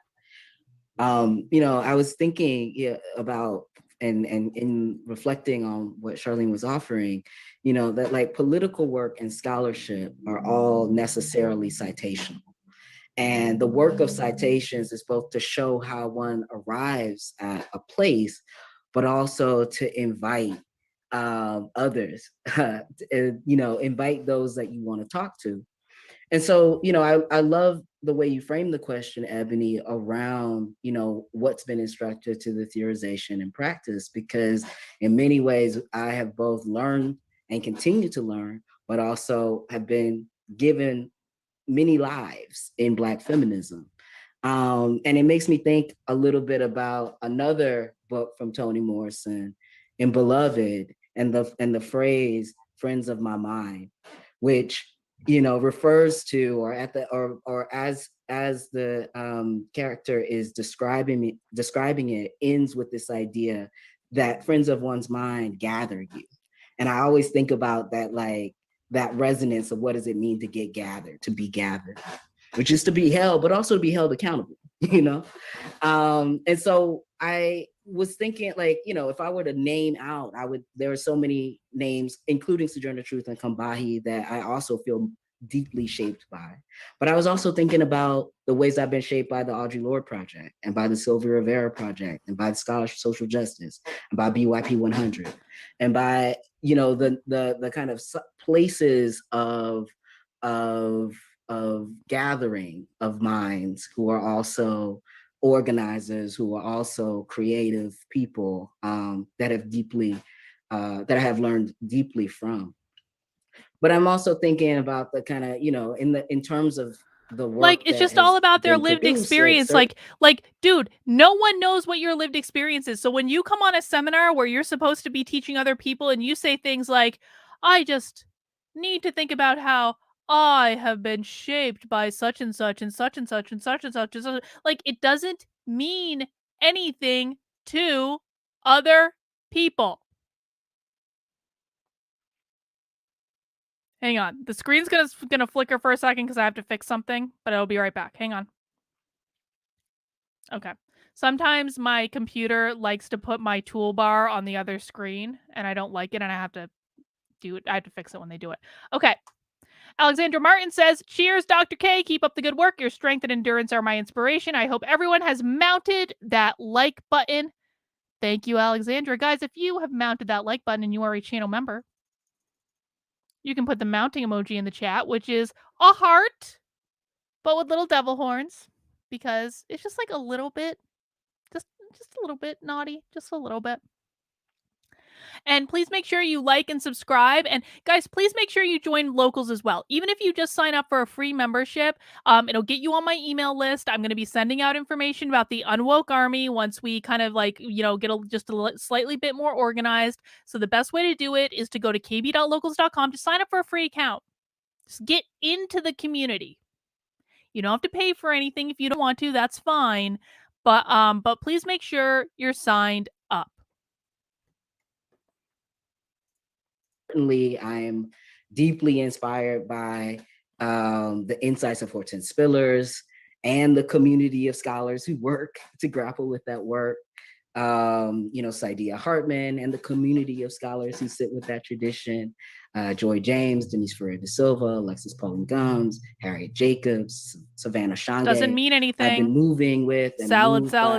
Gilmore, I've been so moved by these Miriam people. Makaba, My Cece lived McDonald, experience Raquel isn't Willis, being moved Trevor by these Ellison, people, but the audience doesn't know why they're so important. And Cohen and Redmond and Keeling and Guy look at all these people that mean so much to me, but I'm not explaining why. And as I so learned, it means nothing to the audience because I'm only interested in my own lived experience. Really is, to me, a kind of other mode of thinking about the ampersand and the ellipses. That like there's also so many friends. She's having deep thought about grammar, about punctuation. Not even grammar, punctuation. She's, theys, sorry. Theys, I don't even know what, I think it's they, I don't know. Josh, oh my gosh, says, ever seen the documentary Uncle Tom? Shows all the reverse psychology of you are oppressed by the Y people, causing self-segregation. Sigh. I haven't seen it. I've heard it's really good though. But like, can we just like appreciate the fact that they just said that they were having deep reflections about punctuation marks? You didn't catch that. Hang on. I know I was shouting over it, so you may not have caught it, but we'll rewind.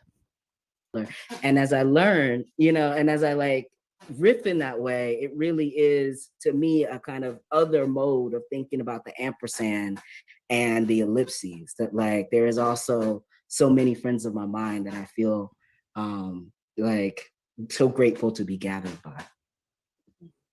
Are the ampersand and ellipses considered racist now? So is that what we're saying? Thank you both for those sentiments. I'm just so excited for the continuation of this conversation. So the next question, just bear with me because I really want to, set the context for the conversation in order to pose, a few questions about both of your work and scale. So both Black on Both Sides and Unapologetic have such incredible and rich scale that move in and out of the academy. I can personally say that I've witnessed both of your books resonate across multiple registers and also audiences. For example, I can recall both socio-political and organizing spaces where Black on Both Sides has been referenced and also used as a framework for thinking about Blackness and transness together, and how this tethering is super helpful for our movements. Wait, and why are we again turning to trans? This is supposed to be a feminist lecture series. I was ready to get my feminism on. I've got the hair. I'm not wearing makeup. I was feeling like extra feminist today, apparently. I was all ready for the feminist discussion, and all they're talking about are trans. So where does that leave women? Are women not feminist anymore?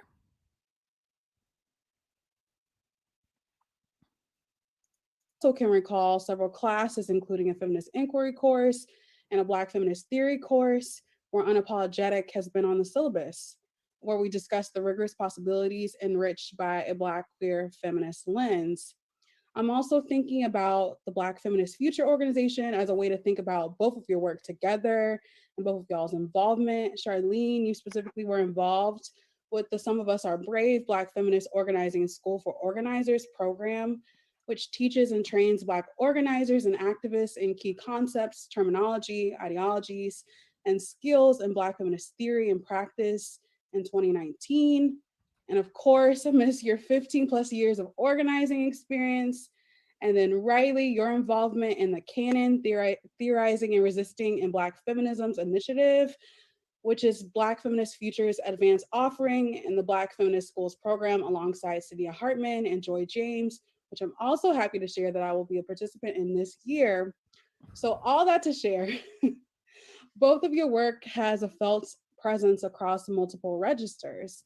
So can you speak more to how transness shapes movement, Black feminism builds capacity, and how queerness can open up possibilities and spur curiosities? And I'm not sure which one of you want to go first, but it's totally up to you. I'll go first, and I'll keep it brief. Catherine, I can't bring it up on the screen because StreamYard doesn't let me do it yet, but thank you for being a member of the channel for 10 months. And Catherine says, it's ma'am. First of all, I am so grateful that this work has felt useful in a number of spaces because it's been informed by those spaces. And, talking with people who knew some of the folks personally and Black on Both Sides has been among the most meaningful exchanges that I've had about the book.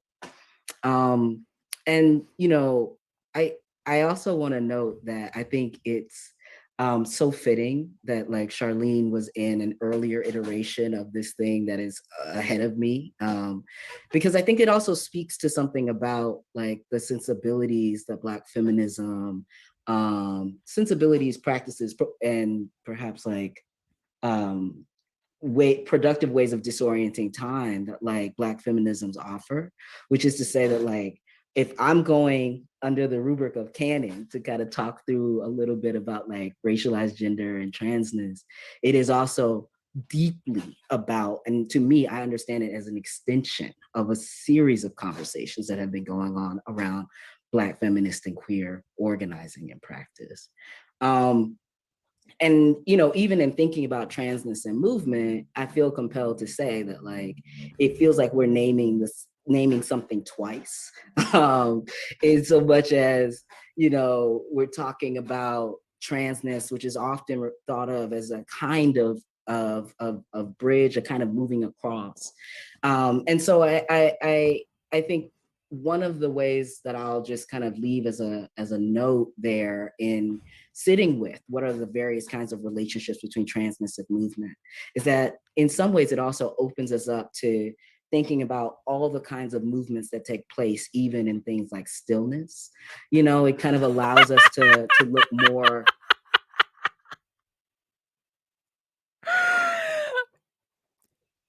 All right, you know these people are bullshitting when they say things like, I'm doing a rumination about movement and all the different kinds of movement that can take place, including things like stillness. I'm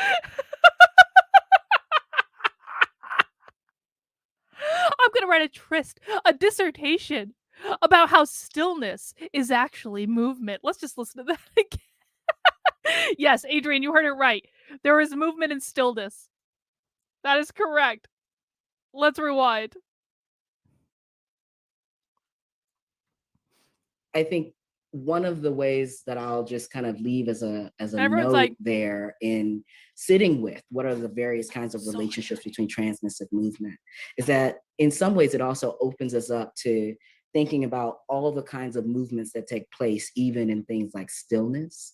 You know, it kind of allows us to look more, look against, and now I'll invoke Erica Edwards in her book about charisma, right? That it moves us toward a kind of orientation of thinking about all kinds of things like mutual aid, like the work of self-transformation, et cetera, as movement. And not as a kind of singular figure oriented way of thinking about politics. Oh my gosh. So I'm going to quote you, Riley. That's what I love a note from Black. Oh my gosh, that note about there being movement and stillness, that was just so beautiful. It was just so life-changing. It was just like, I just don't know how I can follow that up. You're just so wise and amazing.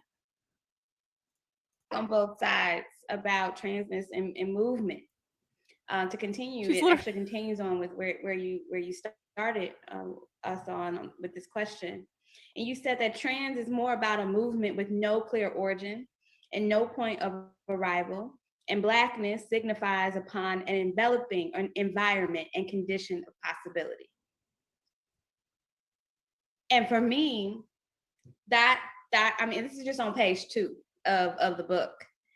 And very early in the text. So I'm going to have to read this book, aren't I?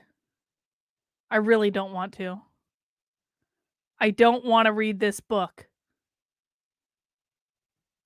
Really situate how a reader can move through the text, and how you are understanding transness and Blackness and their relationship to each other.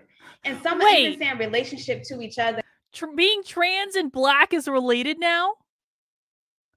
What about all the white trans people? What about all the trans people who are not Black? Just because something is true for you does not make it true for everyone else. This is the problem with these lectures. This is the problem right here, is these people truly believe that if something is true to them, even if they have just made it up in their bald little heads, even if something is true for them, then it must be true for everyone else. And that is not the case. Your lived experience is not everyone's lived experience. Being black and being trans are not related. They are not. A person can be black and a person can be trans, but one does not have to do with the other. Sorry. Positive can sound like we're talking about two different things. And I think that is somewhat the you are talking about two different English things. Language. English is really trash in many ways. I was shouting over, so you guys may not have heard that, but what she just said is, when we're talking about being black and being trans, that may seem like we're talking about two different things, but really, that's just a limitation of the language. Because language is one of the weapons that these people use. Let's listen to that again, because I was shouting over it, and I think that this is an important point. Guys, this is actually really important to understand. This war is going to be fought in language. Language is their primary weapon. Changing the language, redefining words, that is the primary weapon that these people have. And so we should never take for granted that things mean what they say they mean, or just because they used one definition for something last week that they still are using the same definition today. We always need to make sure to be really crystal clear about what definitions we are using. And that doesn't mean we ever have to accept the definitions that they're using, because they're making shit up. Yeah, exactly. It's newspeak. We are living in an era of newspeak. Josh, oh my gosh, says, hello and welcome to the 5 p.m. news. Breaking news. All matter in the universe isn't vibrating and moving, according to a trans black feminist I once saw. I mean, I would take umbrage actually with the first part of it. I actually do believe in that new age crap. I do. But just because I believe in it doesn't mean you need to. I don't particularly care if you believe in it. Whether or not you believe in new age woo-woo stuff like I do, it makes absolutely no difference in my life or my belief at all, because I don't need other people to validate me, and you shouldn't need other people to validate you either. We can disagree. We can have different experiences. It's fine. It doesn't really it fails to capture so many things.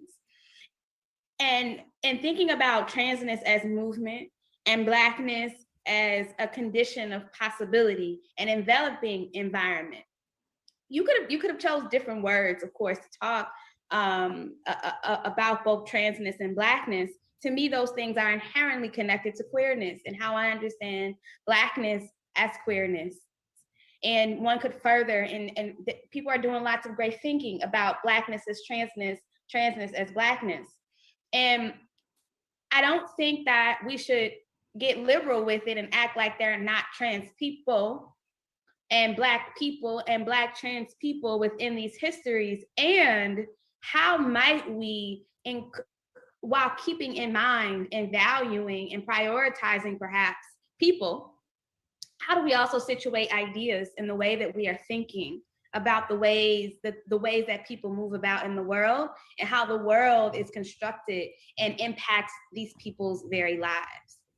And so to me, that is that one quote sets up for me how I can think about how transness is movement and how blackness and black feminism is all about capacity, not from capaciousness as plasticity, but capaciousness as possibility. And possibility for liberation, possibility for, be it Sylvia Winters, along the lines of Sylvia Winters, or Aimé César's possibilities for new being, a new invention of the human, other possibilities, and not. What the fuck are they talking about? She just said new being, a new invention of the human. We need to do an introductory course on Black feminism because I have no idea what's going on right now.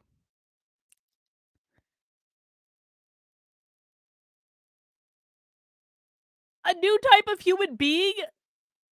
They're inventing new human beings? What the fuck? Hang on, I need to listen to like the last 20 seconds of that. Hang on. Not from capaciousness as plasticity, but capaciousness as possibility. And possibility for liberation, possibility for, be it Sylvia Winters, along the lines of Sylvia Winters, or Aimé César's possibilities for new being, a new invention of the human, another new being, a new invention of the human.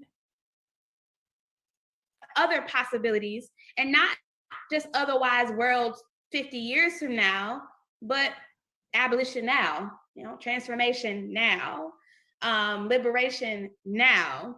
And it's not something that we simply have to wait on. And I think that that is something that Black feminisms, and we've used Black feminisms in this conversation, I believe, to gesture towards that, not only that there's not just one way to think about Black feminism, but to also mark the various genealogies, the various traditions, the various contributions that are global within and across Black feminisms. And so I think that's what's dope about thinking about Black feminisms, about queerness, about Blackness, about transness, because I frankly can't think about any of those things without the other. Like, they are all deeply connected.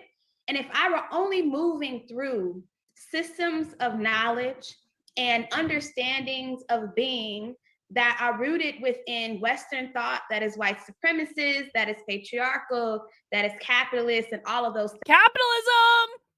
Ding, ding, ding, ding, ding, ding, ding. Capitalism. That is one of their number one enemies. The number one enemy of people like this is not actually white people, no matter what the people on Newsmax say. It is capitalism. What did she say? Western thought that is white supremacist. Everyone wins when they finally talk about how much they hate capitalism, how much the comrades hate capitalism, because that is it at the end of the day. Things, I imagine that I wouldn't be able to go very far with thinking what those possibilities are. But once I begin to move outside of, and even within the ways that those systems of knowledge have been impacted by the very people that they have said are not human beings, that are not worthy of, if I begin to even look at that, then we can do different things. Otherwise, things become much more possible. I'll stop there. That's what I'm thinking. Well, thank you for your sentiments, because that also ushers us into the next set of questions. But the next two set of questions will be for each of you individually. But, of course, I invite you all to, make comments about each other's sentiments too. So the first question is for you, Riley. And you already spoke to transness as a movement already, but wondering if you, could share more about how you came to think about transness as a movement, given, dominant discourses that often conceive of transness through a framework of identity. I find personally your offering on movement incredibly generative. And I also, identify a semblance of risk in what you put forth. So how is this theory moving for you? How else has this theorization been instructive in your thinking and fruitful for any active projects? Thank you. And also really thank you for the kind words inside of the question. I want to say that when I was thinking about Blackness and transness, and the way that you offered it up to me as saying, as you having a sense of it being generative and risky, it made me think about something that is not named, but is actually an insistence in the text, which is on vulnerability. And I was really just like, yeah, there's like something about, plus one on Charlene's point that the English language is trash. But like, I was really trying to think, The English language is trash. Then why are you speaking it? Why don't you speak another language? Wow, the English language is trash. Okay. About what does it mean to kind of talk through figures in a way that, and I'll, move with my colleague Kara Keeling here as well, that's about looking after them and not looking for them. That's about, thinking in a way that is in which my kind of lived experience of Blackness and transness is not something that I own, but as like a way of thinking with the past around modes of survival that should be, and yeah, I'll use the normative should, that should be available within Blackness for others. And some of that I think is deeply about, this is to say that like, when people say, oh, Blackness is transness and Blackness is queerness, it's not about, it requires, to even be able to entertain that as true, it requires that we don't think about these as given through identitarian measures, but rather as ongoing practices. And I think this is where I've continued to like move the work, and the question continues to kind of shape itself around, thinking about swamps and thinking about these kinds of sites that are neither land nor water, but both. And the people who live there in a kind of Winterian way, right? In which the fact of their inhabiting that space also made them, marked them as unimaginable. And so I'm thinking about all the ways that we survive unimaginable circumstances all the time. And that like among the kind of repertoire of what we use to survive, that like a kind of way of thinking gender, not as something that we can possess, and not actually being invested in the possessive nature of gender, might in fact be another tool in our movement, but also in our survival. I'll pause there, but yeah, thank you for that question.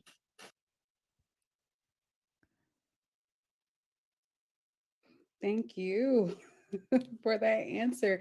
And something that I both noticed that you all have been gesturing to, and you specifically, Charlene, quite literally, is around imagination and Black feminisms. So I wanted to ask you, Charlene, you write in your book that anti-Blackness works 24/7 to kill the Black imagination. And this is, since we're citing, it's on page 26, if you have your books. So I'm asking, what is the role of imagination in Black feminisms? And can you speak to the importance of the imagination in your own work? And then, of course, why is it important to revive or restore imagination? And what type of imagination work are you engaging in right now?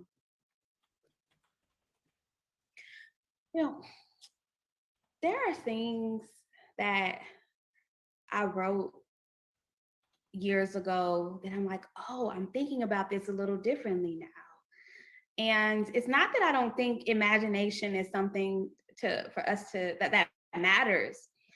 I'm thinking about time differently these days, and what time means for Black people, and like consistently asking, and I know I'm not the only person asking this question. It's like, what is time for Black people? What is it? Like, what does it even mean? What is time? Like, in my actual life? Hang on. I just didn't expect this to take this turn. Are we now living in the land of make-believe? What is time for Black people? Do Black people have their own special time?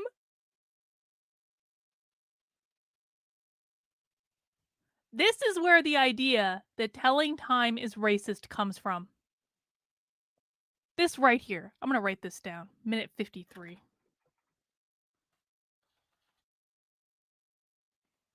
Time is racist. I'm just going to back up a little bit because I wasn't really paying attention. It happens sometimes when I drink. Sorry. Kill the Black imagination. And this is, since we're citing, it's on page 26, if you have your books. So I'm asking, what is the role of imagination in Black feminisms? And can you speak to the importance of the imagination in your own work? What is the role of imagination in Black feminisms? With an S, not feminism, feminisms. I don't know why it's plural. What is the role of imagination? Okay, let's see. And then, of course, why is it important to revive or restore imagination? And what type of imagination work are you engaging in right now? You know, there are things that I wrote years ago that I'm like, oh, I'm thinking about this a little differently now. And it's not that I don't think imagination is something for us to that matters. I'm thinking about time differently these days. And now I should mention that I'm a person that I actually don't believe that time exists. I think time is a construct that allows us to make sense of what's happening around us. I think it's a human construct. I don't think on a spiritual level it actually exists. However, that is a wacky belief that I have. My lived experience does not dictate your lived experience. I don't really care if you agree with me. I'm not claiming I have my own special brand of time. It's just a belief that I have. It is a spiritual belief. It is not a practical, human, worldly belief. It is a spiritual belief. So, you're allowed to believe crazy stuff. But when you start imposing your crazy stuff on other people, that's when you have a problem.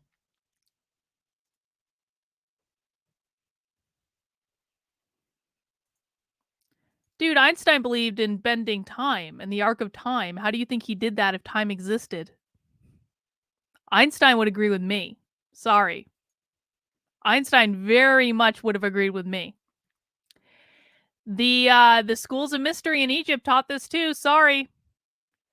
The Egyptian high priestesses agreed with me. Sorry. But again, like, people are allowed to believe whatever they want. I don't really care if people agree with me. I don't really care. But this is not like, it's not a belief that's out of left field. I just don't believe in imposing my belief on other people.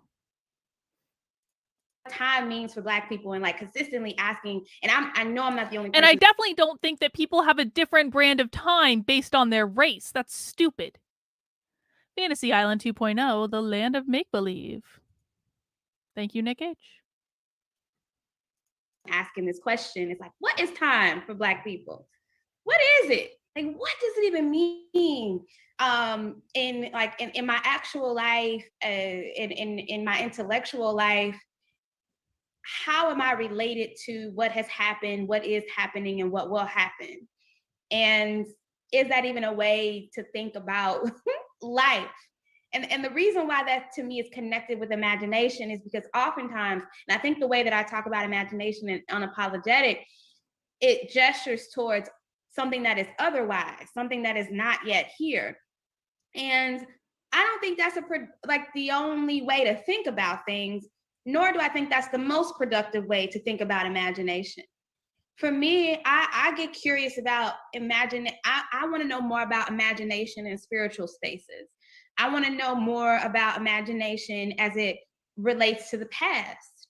I want to know more about imagination as it comes to like what I believe is possible from how I believe it is possible for me to be after I do something that even I think is fucked up, for lack of better words. Like, what else do I think? What do I think I deserve as a person, even when I am not perfect?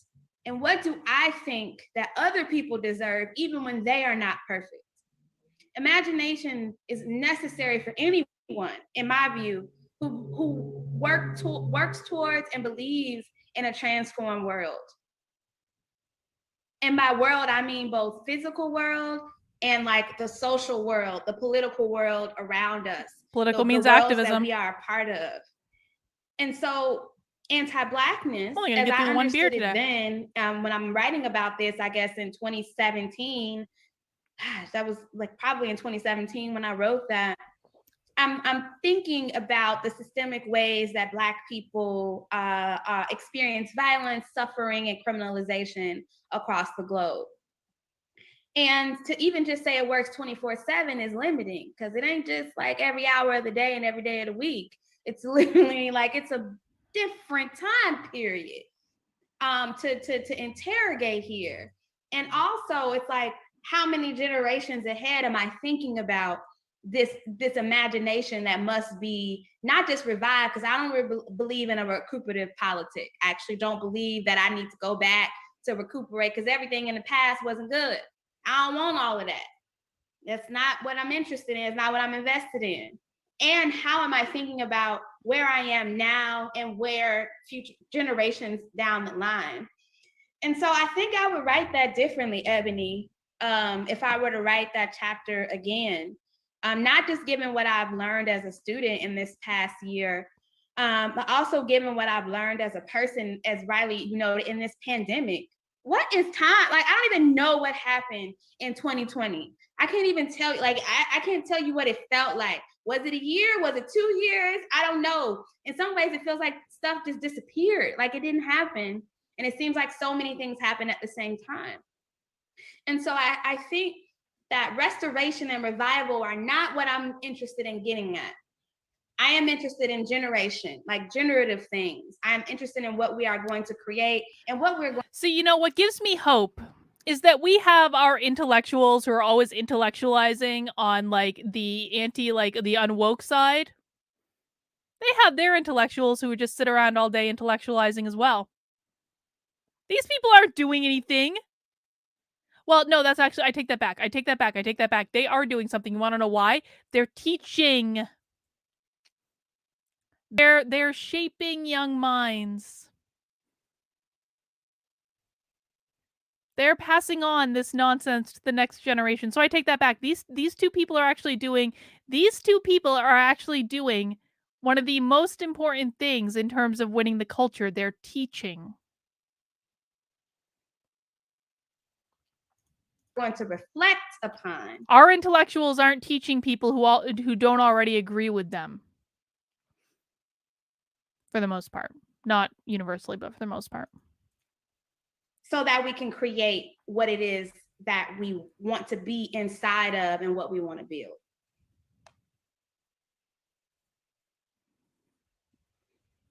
Wow. Thank you, Charlene. Thank you so much. So now we're going to move in. We're going to move on to the Q&A portion of the event. Oh, good. Q&A. And so we have some questions, and, you know, I just want to say that I invite more folks to share questions for Charlene or Riley, for both of them to think with together. So yes, okay, we have a question.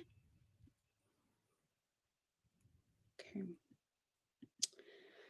So there's a question about the role of spirituality. I know that just came up for you, Charlene, so maybe you can weigh in first, but it reads rather, I'd love to hear your thoughts about the role of spirituality, including working on vibrational and energetic levels and organizing or collective social change efforts, and also the revolutionary possibility of spirituality and movements. That's such a big question. It's a great question. And the reason why I'm like sighing heavily is because my mind is currently, we're reading a lot about spiritual traditions and practices as modes of resilience during the Atlantic slave trade. And I'm like, which spirituality do you mean? Because there's so many spiritual traditions. That's valid. And even trying to pin one down or a set of them down to me in this particular moment is not what I'm interested in, and nor am I saying that that's what you're asking me. But spirituality can mean so many different things, and people can practice and engage in spiritual practices for the purposes of resilience that could be revolutionary or counter-revolutionary, depending on who you talk to, right? Like, one can perform ritual to pop off a revolution. One can perform ritual before they go stop one, stop a slave insurrection. Like there are many things that can happen there. Wait, Cider, what? Hang on, what? There's an LGBTQ school float? Guys, you don't know, Cider is like 14 years old. or something like that. I don't want to out you, dude, but like, you're young. Why is there an LGBTQ float from your school going by your house right now? Shout out to Slater. He's a good kid, a good young man. To always ask, to what end and through what means are we engaging in these practices? In front, wait, what? In front of the elementary school?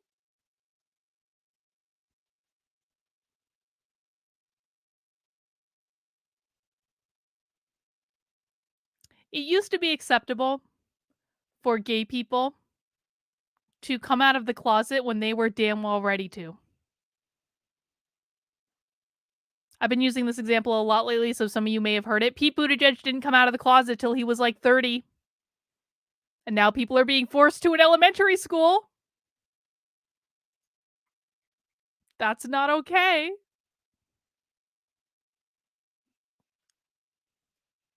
Please homeschool your children. Are the means one that engage people in a process that is going to either reflect or mirror where we and how we want to be on the other side of it? Are the means and the ends actually moving us towards collective liberation? Are they broadening our access to dignity, or are they restricting them? And if your spiritual practice or the on the energetic level or any other level restricts it, doesn't move us closer, doesn't invite people into a process that is going to be reflective of how we want to be on the other side of it, then to me, I'm not sure if it's revolutionary in the way that I seek because revolution could simply be replacing one governance structure with another. It doesn't mean it's going to be liberatory. Revolution does not mean freedom or like a liberation necessarily. Okay, I'm sorry. In power. Like what? Oh, so it's a change in power. What do these people actually mean by freedom? Because they're mouthing off on the internet. They're saying whatever they want to say. They're living their lives apparently the way they want to live their lives. What exactly is holding them back? What exactly is inhibiting their freedom? But of course, what they mean when they say liberation is not actually freedom. When they say liberation is they want the power. That's what they mean. She said it at the end. This is not about freedom. This is not a lot about people being able to live dignified lives. This is about them having the power over other people so they can bring the boot down on their neck. That's what it's about. So I think we have to be discerning and specific when we talk about spiritual practices, when we talk about revolution, and what is the thing or what are the things that we're actually going for? What are the things that we are aiming for? And I don't think we all are on the same page about these things all the time. Even those of us who have taken up Black feminist commitments in both our thought and our action. Yeah, I mean, I think there was so much there that I just want to see if I can offer up two anecdotes in concert with what's been said. So often in doing political work, I feel like I am also doing the work of unlearning certain kinds of spiritual teachings. When they say political work, they mean activism. Tell me that I need to become a martyr in this moment. And that to me is a kind of process of decolonizing the kind of religious teachings that I grew up in. But then at the same time, and I'm really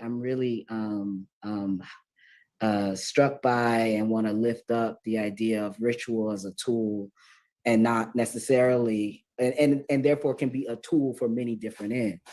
But I think this is in some ways going back to the kind of problem, let's say, of time, for which like ritual has actually been really key for me in terms of what I think of as like this kind of long duration of living incremental time.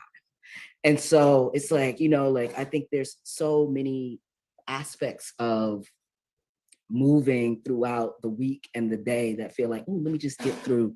On Wednesday, there'll be an opportunity for breath, right? But ritual has become very intrinsic to me. And I think it's absolutely right that like we need to be It's a religion. They're talking about it like it's a religion. And intentional. If you're talking about, God damn it, if you're talking about ritual as a tool, they're literally framing their belief system as a religion then. Like ritual is like, if we're talking about like this in terms of a spiritual practice, like that's what, I mean, they could not be more overt that this is a religion, or some of you were saying in the chat that this is a cult. That is exactly correct. Exactly correct.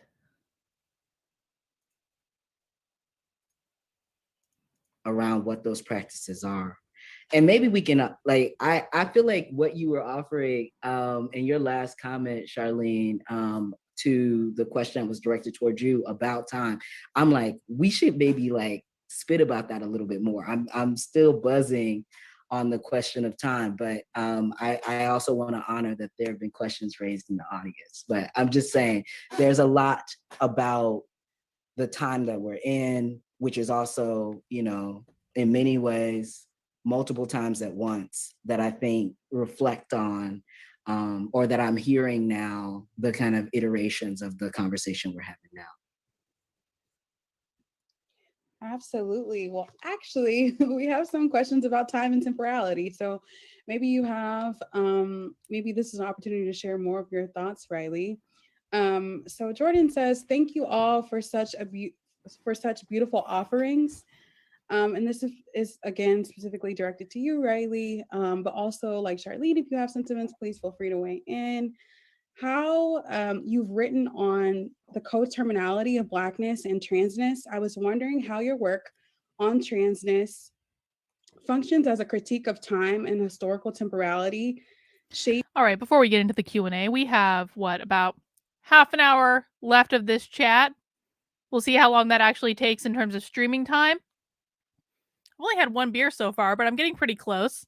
Guys, just a reminder, this is Happy Hour. This is a show that I do on Fridays starting at 3 p.m. where we watch crazy nonsense like this, which is supposed to be Black feminism, but is really about Black transness more than anything, because feminists don't exist anymore, women don't exist, only non-binary exists, according to this person. We do this every Friday at 3 p.m. If you enjoy it, I hope you'll consider subscribing on whatever platform you are watching on at the moment, whether that be YouTube, whether that be Facebook, whether that be Rockfin, or whether that be Odyssey. And please make sure you join my locals community, kb.locals.com. It's scrolling across the screen. Locals is the only place where we can have conversations without being censored on the internet. Not the only place. We can have conversations also. Like we can do stuff on Odyssey. Like Odyssey, they don't censor videos. Rockfin, they don't censor videos. But Locals is where you can actually interact with real people in normal settings where not everyone is at each other's throats. It's really nice. We're doing lots of cool things in Locals. We're going to be forming an unwoke army in Locals, which I'm really excited about. kb.locals.com. Come and join us. And please mount that like button or that flame or whatever, the thumbs up, whatever it is on whatever you're watching on. If you are not so much enjoying this, because this isn't, you know, this isn't really about enjoyment as much as it is about commiserating, I suppose. Let's keep going. Shapes how you theorize Blackness beyond the enclosure of history, scientific empiricism, and time, and the disciplines that rely on them. What is time/history to Black transness? Yeah, what is time and history to Black transness? Such a grounding to kind of keep talking about time. So I want to see if I can respond in various ways to this question. One is like the incremental time is a reference to Aliyah Abdur-Rahman and the work that she's been doing around the ecstatic. Two is the kind of definition of time in Black on Both Sides, by the invisible, in The Invisible Man, the narrator, the unnamed narrator protagonist, who talks about time as being experienced as a boomerang, that you know that you've gone through time because it hits you again, right? That history is itself always perspective and present. And so certainly I think that that kind of working with that sense of time helped to produce a project that was really, in some ways I also say it's because I'm not a historian, but it produces a sense of like working in the past that's absolutely about thinking maybe the past is the like echo of the future. It is that like the fact of people, and this is a, what these people are doing right now is they're perverting mindfulness. Oh, Jesus. I just hit my microphone. These people are perverting mindfulness. So when you're practicing mindfulness, and for people who don't know, I wrote a whole book about practicing mindfulness in the workplace. Like, mindfulness is like my jam. I know it may not always seem like it, but it actually is. But like they're like, one of the like core principles in mindfulness is to be in the present moment. And what has happened in the past doesn't necessarily influence what happens now, and what happens in the past is not necessarily influencing what's going to happen in the future. And being in the present moment allows you to kind of look at things non-judgmentally, and not allow yourself to create obstacles for yourself, get in your own way, all these things. These people are appropriating mindfulness, and they're perverting it to mean something it does not mean. And it pisses me off. I wrote a whole goddamn book about this. This was a situation where someone asked me something about like one of the chapters, a chapter on Lucy Hicks Anderson and Georgia Black and James McCarris, and the person was like, oh, so Black trans people must have been living better in the 50s because they're not dead. And I was like, because they weren't killed. And I was like, I don't think we could ever make that kind of assumption. But I was like, but part of it is that, it certainly helps us to rethink the idea of time as a march in progress. But it also helps us to think about, and this is part of the kind of intention there, which is to say, like, that when we suggest like what are our strategies for living, we also must, we must acknowledge that they're probably not new. And I think that was the deep sensibility, that there's very rarely anything new. But I also, hope that I can like maybe respond in just one other way to this question, especially as we often think about time as being mapped across the coordinate of space. And I want to just, also lift what I've been kind of thinking about and trying to work my mind around, which is like what Denise Ferreira da Silva is offering as that distinction. This is legitimately the weirdest conversation I've ever seen. I completely agree with Albert. He said this in the, like, I just did not expect it to go in this particular direction, and I'm not quite sure what precisely to make of it, if I'm honest. Between the world and the plenum, and the fact of the plenum as also this place that we inhabit, in which all the worlds that exist are also inside of that. And I've just been finding that super, super generative about what does it mean, not only, to give up, like, what is our sense of the nation, which I think many people are like willing to give that up, but like, what would it mean to give up the notion of the world? And inside of the way that she's raising that question, she poses another one that I keep. Most people are ready to give up their sense of what it means to be a nation. Yes, agree. But even more than that, what if we gave up our sense of what it means to be a world? This person wants to usher in a new world order. She has said, like, I'm sorry, I keep saying they have said like multiple times in this video something that sounded globalist and new world orderist. Okay, comrades. Thinking about, which is like, what if the quote answer to climate change is an actual meaningful redress to the theft of land and a body that constitutes the new world? And I just sit with that question like, what if that became a trajectory for thinking? Now, certainly I'm not trying to say like, oh, we shouldn't think about our carbon emission, but I'm thinking like, yeah, like, are there ways to think with these concepts that we have been given that are about structuring us supposedly in one place, and to like productively unmoor them towards some other mode of thinking, to keep redress as a kind of central component for also how we think about what it means to try to live with a dying world that has been made this way in many ways, right? Through the kind of mechanics and the brutality of racial capitalism, racial slavery, and settler colonialism and indigenous genocide. So I'll pause there. I have just one thought on that, Riley. Yes. And to that, like, what would it mean, like, to the question that you posed, which I think is a very compelling question. I'm gonna bet you, all the money in my bank account that she has no effing idea what this other person just said, and that's why her only response is, yes, stunning and brave, yes, absolutely, that was beautiful, yes. She has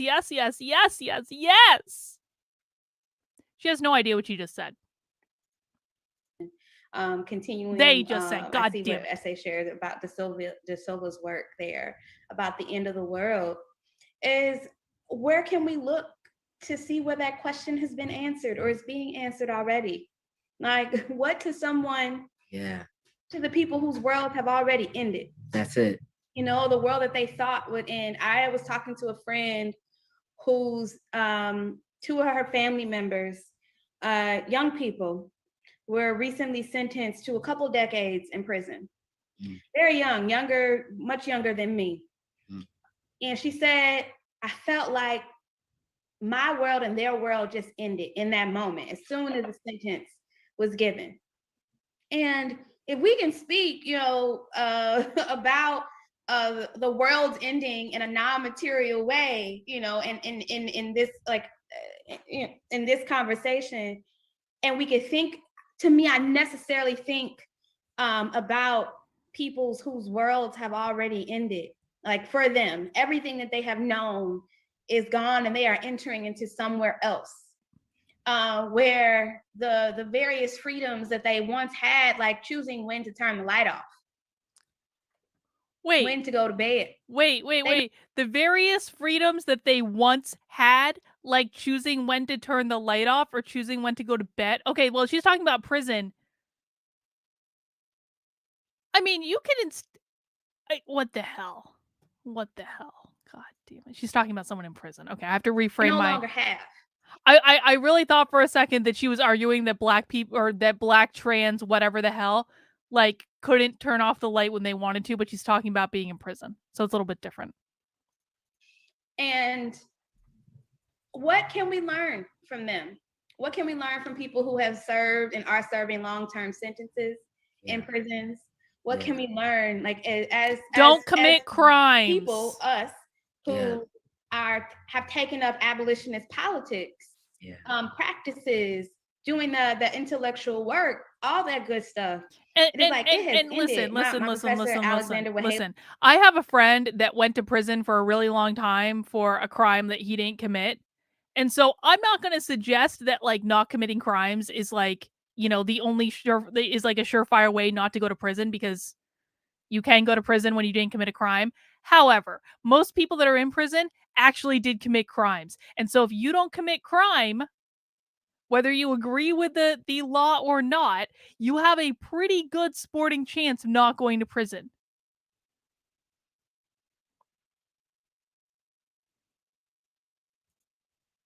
Elia would say, the world has ended for people, ended many times before. And I'm thinking particularly about incarcerated people, like today, like right now, and those two young people who my friend loves. She loves them deeply. Yeah. And everything felt like it came crashing down. And so what is it about the fact that, what does it take for someone who's incarcerated to actually think that something else is possible, even within the prison wall? Because people are doing that and have done that, and there's a tradition of people doing that. And I think that there's a lot that we can learn from those folks. That's amazing. I completely agree. And also, it makes me think really deeply about C.C. McDonald's letters. Yes. And the letters of so many, there's that tradition of Black radical thinking from folks who are incarcerated. That's right. And I really appreciate that. Yeah.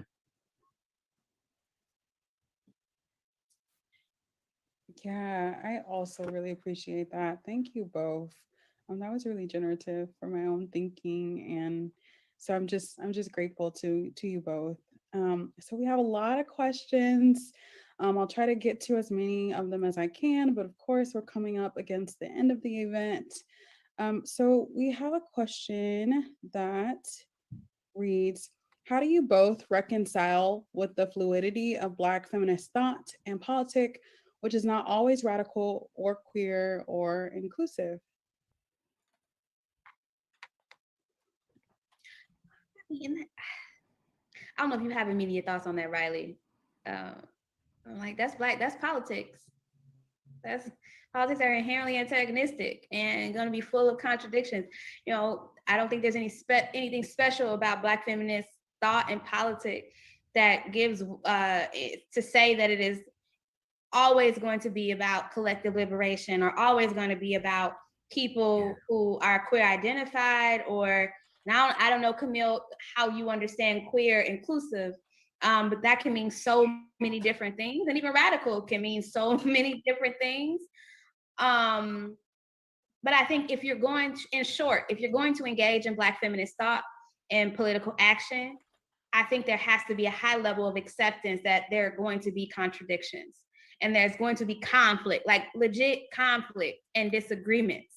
And that to me, is less about reconciliation and more about always revisiting what my commitments are, and always being in relationship with people who I can be in principle struggle with, to figure out even where I need to go, where I'm not actually living up to what I say that I believe in and what I want to do. I deeply agree. I mean, it makes me want to cite what you were saying earlier about the distinction between perfection and integrity. I definitely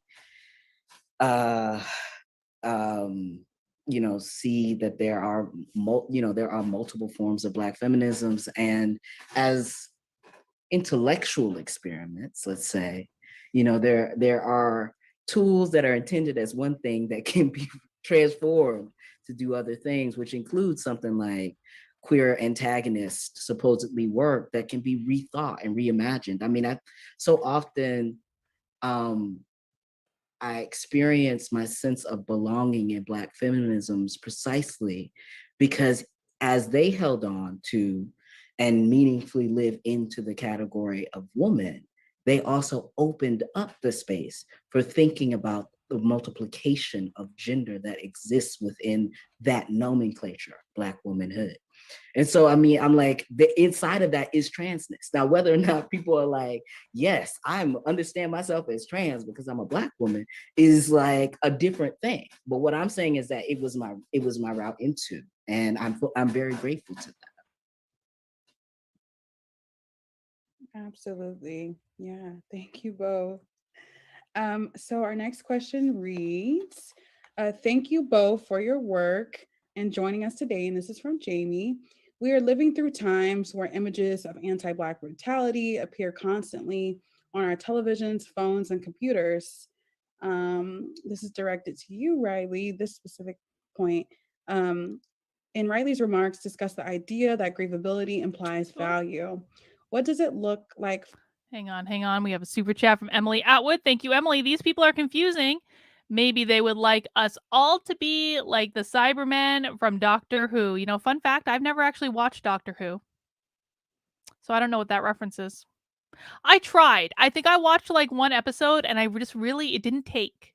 I'm not a Doctor Who person. I'm not really like there's some sci-fi that I like, but not like a lot. So I'm sorry. I know I've disappointed many of you. Most of the people I'm friends with are kind of obsessed with Doctor Who, and I just never understood.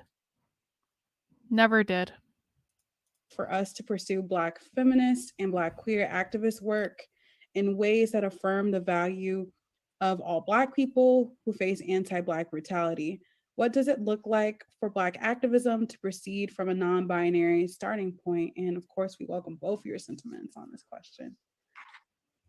I'll start with some citations there, like in terms of thinking about the relationship between grief and value. I'm deeply informed by Terry and Williamson's work, and also how she is working with Lyndon Barrett.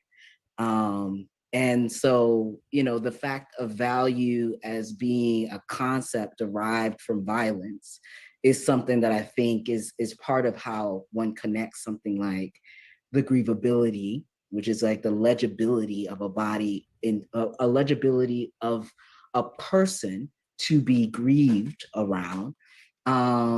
So I want to emphasize that this is also about a kind of politics of recognition that's going on, and the visibility politics that's going on. All right, we've got about 10 more minutes, but guess what, guys? I just finished my beer. And so I would like to try a different beer. I'm just getting one of the littler ones this time. And I think I want to try this Nitro Creme Brulee because I remember this being really sweet last time I had it. And it's little. Although it's a big beer, it's like, it's 10%. This little tiny beer is 10%. But I maybe some of the things these people are saying will start to like make sense if I just drink more. I don't think anything could go wrong with this plan. I already don't understand what they're saying. So it can't make it any worse. Okay, let's see. Now this is a Nitro.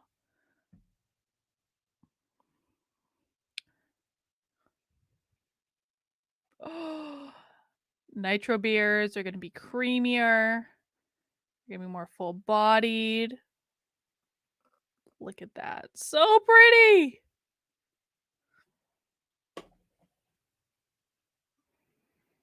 Oh, God. I can smell it from here. This is like at least a foot away from my face. I can smell the sweetness.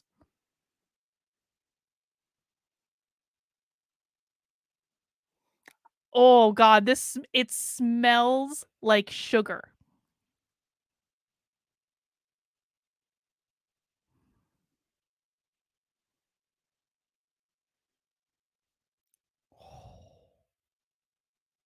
I'm gonna let that one settle for a second before I take a sip. It smells like sugar.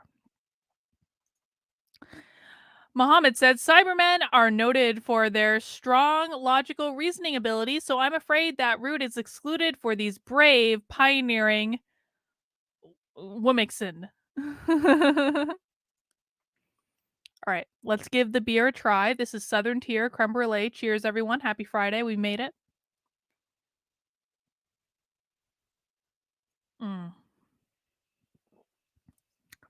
Really creamy. Really smooth. Still very sweet. This might be a little too sweet for me. Especially after that Fluffernutter beer, which I really like. The Fluffernutter beer grew on me. I think, I'm not sure I would have labeled it as a Fluffernutter beer because it did not taste at all like Fluffernutter. But it really did grow on me after a while, and I enjoyed it. I really did. This might be a little too sweet. This is kind of like sour beers. I always like the idea of sour beers, and then I get them, and I drink like maybe half of it, and I'm like, it's like drinking pickle juice. But it's a nice dessert beer. Let's see. Let's give it another sip.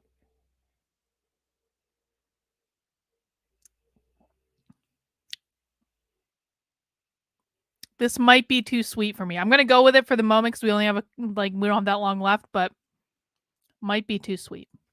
But I think to kind of move toward that latter part of the question about like, what are the other modes of value that are available? And, you know, I think in some ways it's about, I think that there's been a number of directions that we've been taking in the conversation that have indicated a different orientation to what is of value, what one gives one's life to. And I think very deeply about that like, you know, if we get back to the question of like, you know, what is time to Black people? I'm like, what is it to be giving energy to something? This is a finite life. So like, what kind of conversations am I looking to nurture? What kinds of communities am I needing to show up in? And like, what does that mean in the landscape of how I want people to understand what we have collectively worked together to like transform or change. I want to pause. There was another little piece in there, but please, you know, forgive me, folks. At this point, I'm like a little bit less able to hold on to all of my strands of thought.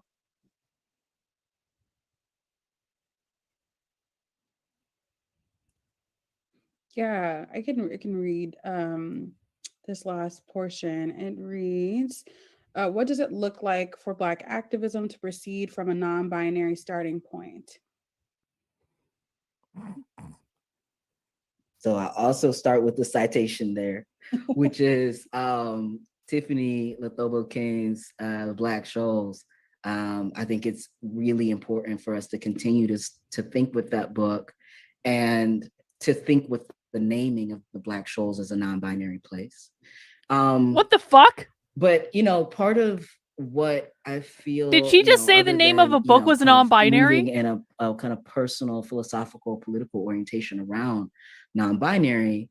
You know, one of the things that I've been thinking about is the relation between, you know, the neither nor, the both and, the kind of what does it help us to hold on to about something like uncertainty? And also like, what does it help us to like recontextualize for ourselves about what it means to give things up, right? So like, I often feel like, you know, we think about the pleasures of what we gain, you know, as often and as we have been deeply disciplined and trained and conditioned to do by capitalism. But I've been thinking about whether or not non-binary might offer as what we an opportunity to to by delight capitalism in what we give up, you know? And I think some of that is about the kind of idea of gender, and we can also talk about sexuality as things that are helpful to possess, you know, like I'm just like, you know, what it like, if we can agree that gender is a colonial system, then perhaps much like in the kind of idiom of abolition, like we have to. So as a reminder for anyone who may have come in late, this person, and we're not exactly sure of what this person's gender is, this person argues that if you believe in gender at all, in any way, or use gender terms in any way, then you are engaging in colonialization. This person argues that we should be coming from a non-binary place in our conversations about Black feminism, which I don't know why you participated in a Black feminism conversation if you're talking about non-binary, because that inherently seems to not be feminist to me. But that's what they're saying when they said gender is a colonial system. They want to get rid of gender entirely. We're not allowed to have gender. Undiscipline the cop in our mind. What if we also undiscipline our attachment to gender as we've known it? And so this has been animating some of the thinking I've been doing around non-binarity. What if we unconditioned our attachment to gender as we know it? Okay, then what do you want to create? Do you want the result? These people never think through the logical consequences of what they're putting out there. Which is perhaps, to give another example, it's like, you know, people talk about like, how do we disentangle toxicity and masculinity? And I say, well, the abolition of gender. Like we would all have to give it up, right? That like that would presuppose that if we just give up gender, there won't be any more toxic men. If we just get rid of gender, there will be no more men. Problem solved. Problem solved. We can all go home. We're good. If we just give up gender, there will be no feminism. What the fuck? Although it's kind of funny because this one introduced herself as a lesbian, right? So is she okay with giving up gender? To presuppose that any sort of... This is like one of those instances where this person and this person know that this person is crazy, but they can't say that they're crazy. They have to pretend to agree with everything, because if they don't agree with everything, then they're being bigoted and racist and probably transphobic. So they have to sit there and pretend that they agree with everything this person is saying, even though this person is obviously crazy. But look at their faces. They know that she's crazy. What the fuck, whatever. They know that this person is crazy. Look at the mouth. This woman is not buying any of this. Masculinity would always be conditioned by toxicity means that we got to burn the whole thing down, right? So I'll stop there. I'm gonna pick up on some things because, I've been staring at the part of the question about what does it look like for Black activism to proceed from a non-binary starting point, and really trying to think through that while I'm listening to you, Riley. And the way I was taught about abolition, the first person, I always say this, was Asha Ransby Sporn. She was 19 years old at the time, a Black feminist, abolitionist, who was the first person to ever tell me about the abolition of the prison industrial complex. And she, along with others, Miriam Kaba, Beth Ritchie, these were the folks who I learned about abolition from. Paige May. It is, and Ruthie Wilson Gilmore. It is, yes, about burning all the shit down. And Black feminist abolition practice is also about what are we going to build, and not just after it's all gone, in the process of getting rid of it. And so to me, I think we have too many conversations about gender absent of patriarchy. I am not post-patriarchy. I'm not post thinking that we got it, because I say this a lot, like, even if we get rid of the human, what else is there? What's still there that's not that?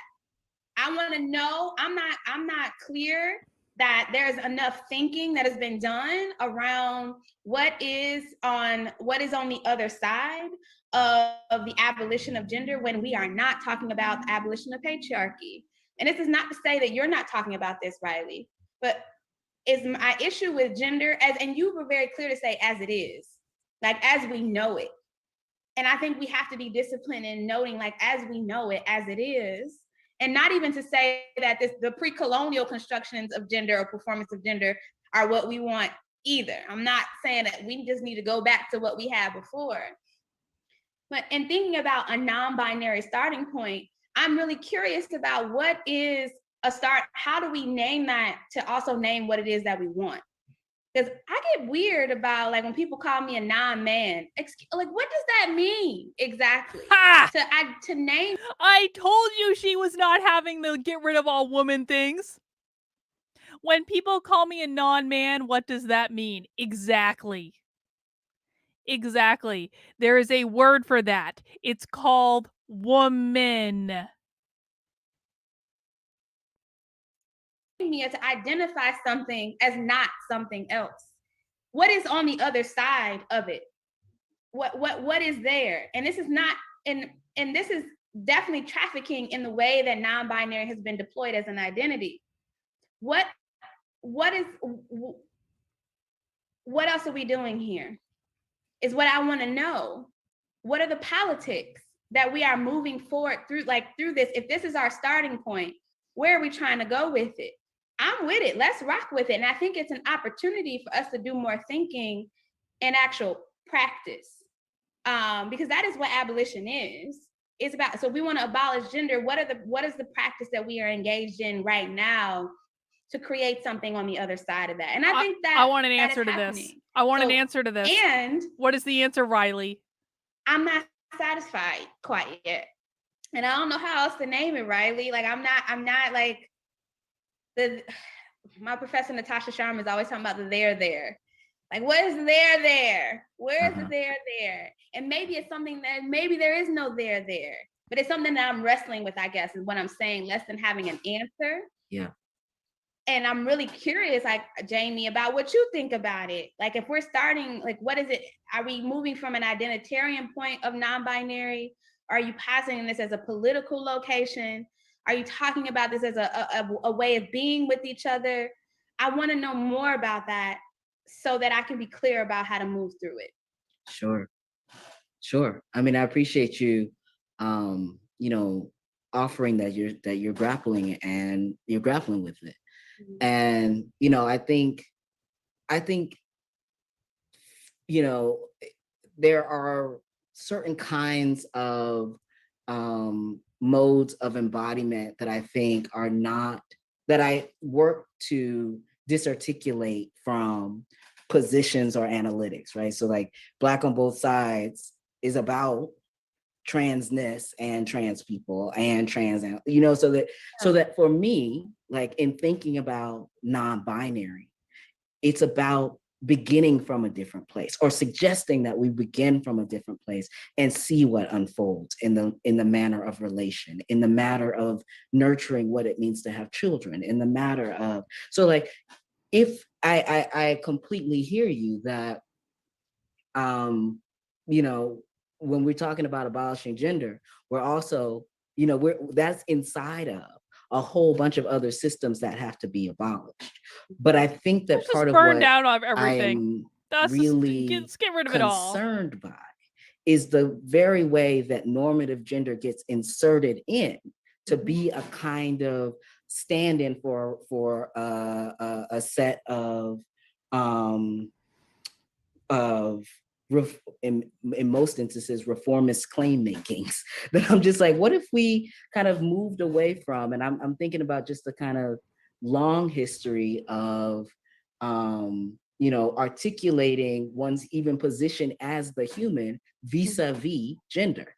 So I'm like, let's kind of sit with that as a starting place for looking at other modes of unfolding. What else would have to fall?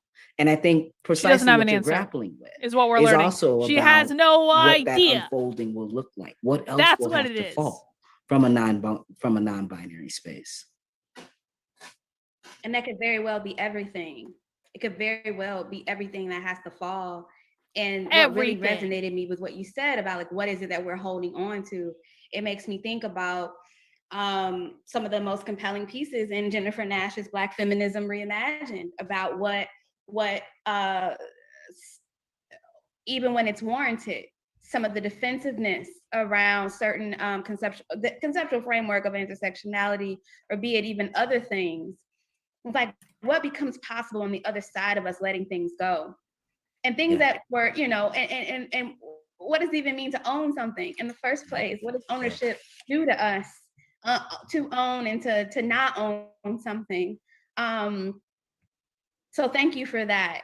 In essay, I see you talking about like the non and the non-binary is not non-white or non-male. I don't know about the way it's being deployed in activism spaces, particularly the non-men stuff. Like I continue to grapple with it, and I appreciate Riley for everything that you just offered, because it's helping to clarify some things for me. So thanks for being patient as we like learn with each other out loud. Appreciate that. Oh my goodness. I'll show you guys the shawl differently. We have to end in a sec. But I just want to thank you both for such a generative conversation. Thank you so much for being here. What the fuck? That was out of UCLA. I forgot about that. Fucking UCLA. Shannon says, oh God, hey God. Shannon says it's about feeling superior without having to accomplish anything. Yeah, Shannon, I think that about sums it up. I do. So for those of you who asked what I've been knitting, and I just showed you a little sneak peek in the little window, but we have the big window now, so we can show you. This is my West Knits Mystery Yarn Along shawl that we just got our third clue today. So you're seeing the first clue and the second clue, and I've just started in on the third clue. You can't quite see it all, but it's really colorful. I'm actually knitting 2 different ones. This is my first one, and I'm working on a second one too. I'm not quite as far along on the second one. But this section here is the third clue that just came out today. I'm doing black and pink. It's going to be this is a brioche section. There's a non-brioche option, but I'm doing brioche because I know how to do it. And I think it's looking pretty good so far. And so this yarn is actually really soft. This yarn is Ching Fiber Dashing Sassy. It's only available from Stephen and Penelope. And it's kind of a little difficult sometimes to work with, but it's looking good, right? Is it looking good, guys? Hang on, let me see if I can. Hang on.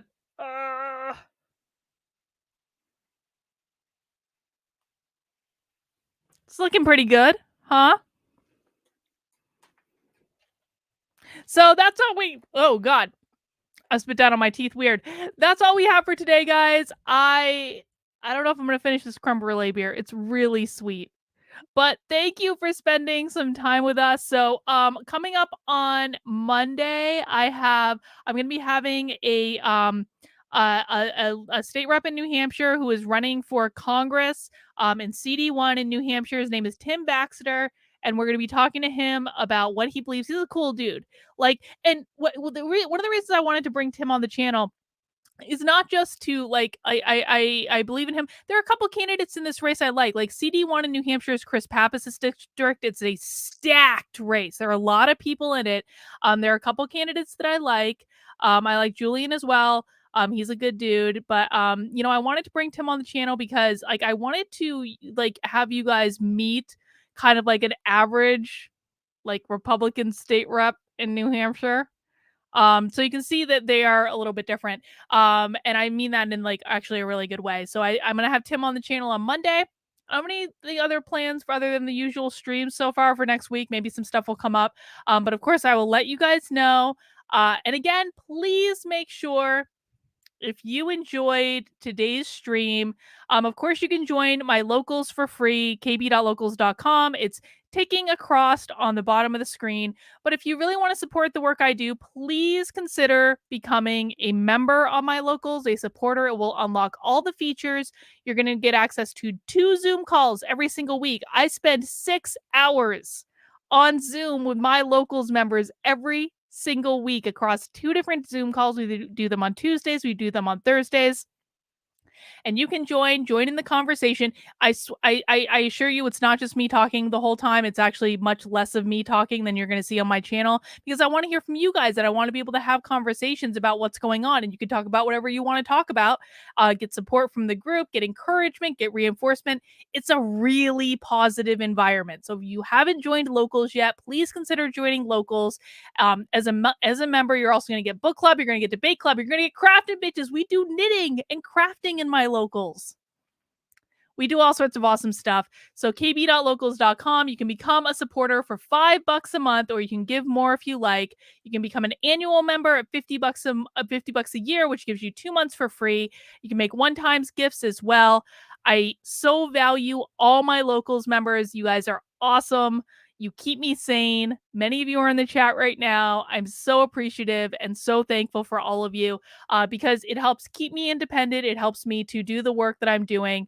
And so please consider joining us. All right, guys, I'm going to go do some knitting, possibly watch a horror movie or two because I can't anymore after this crap. Guys, have a great weekend. I'll be posting some videos over the weekend and I will see you all next week. Bye.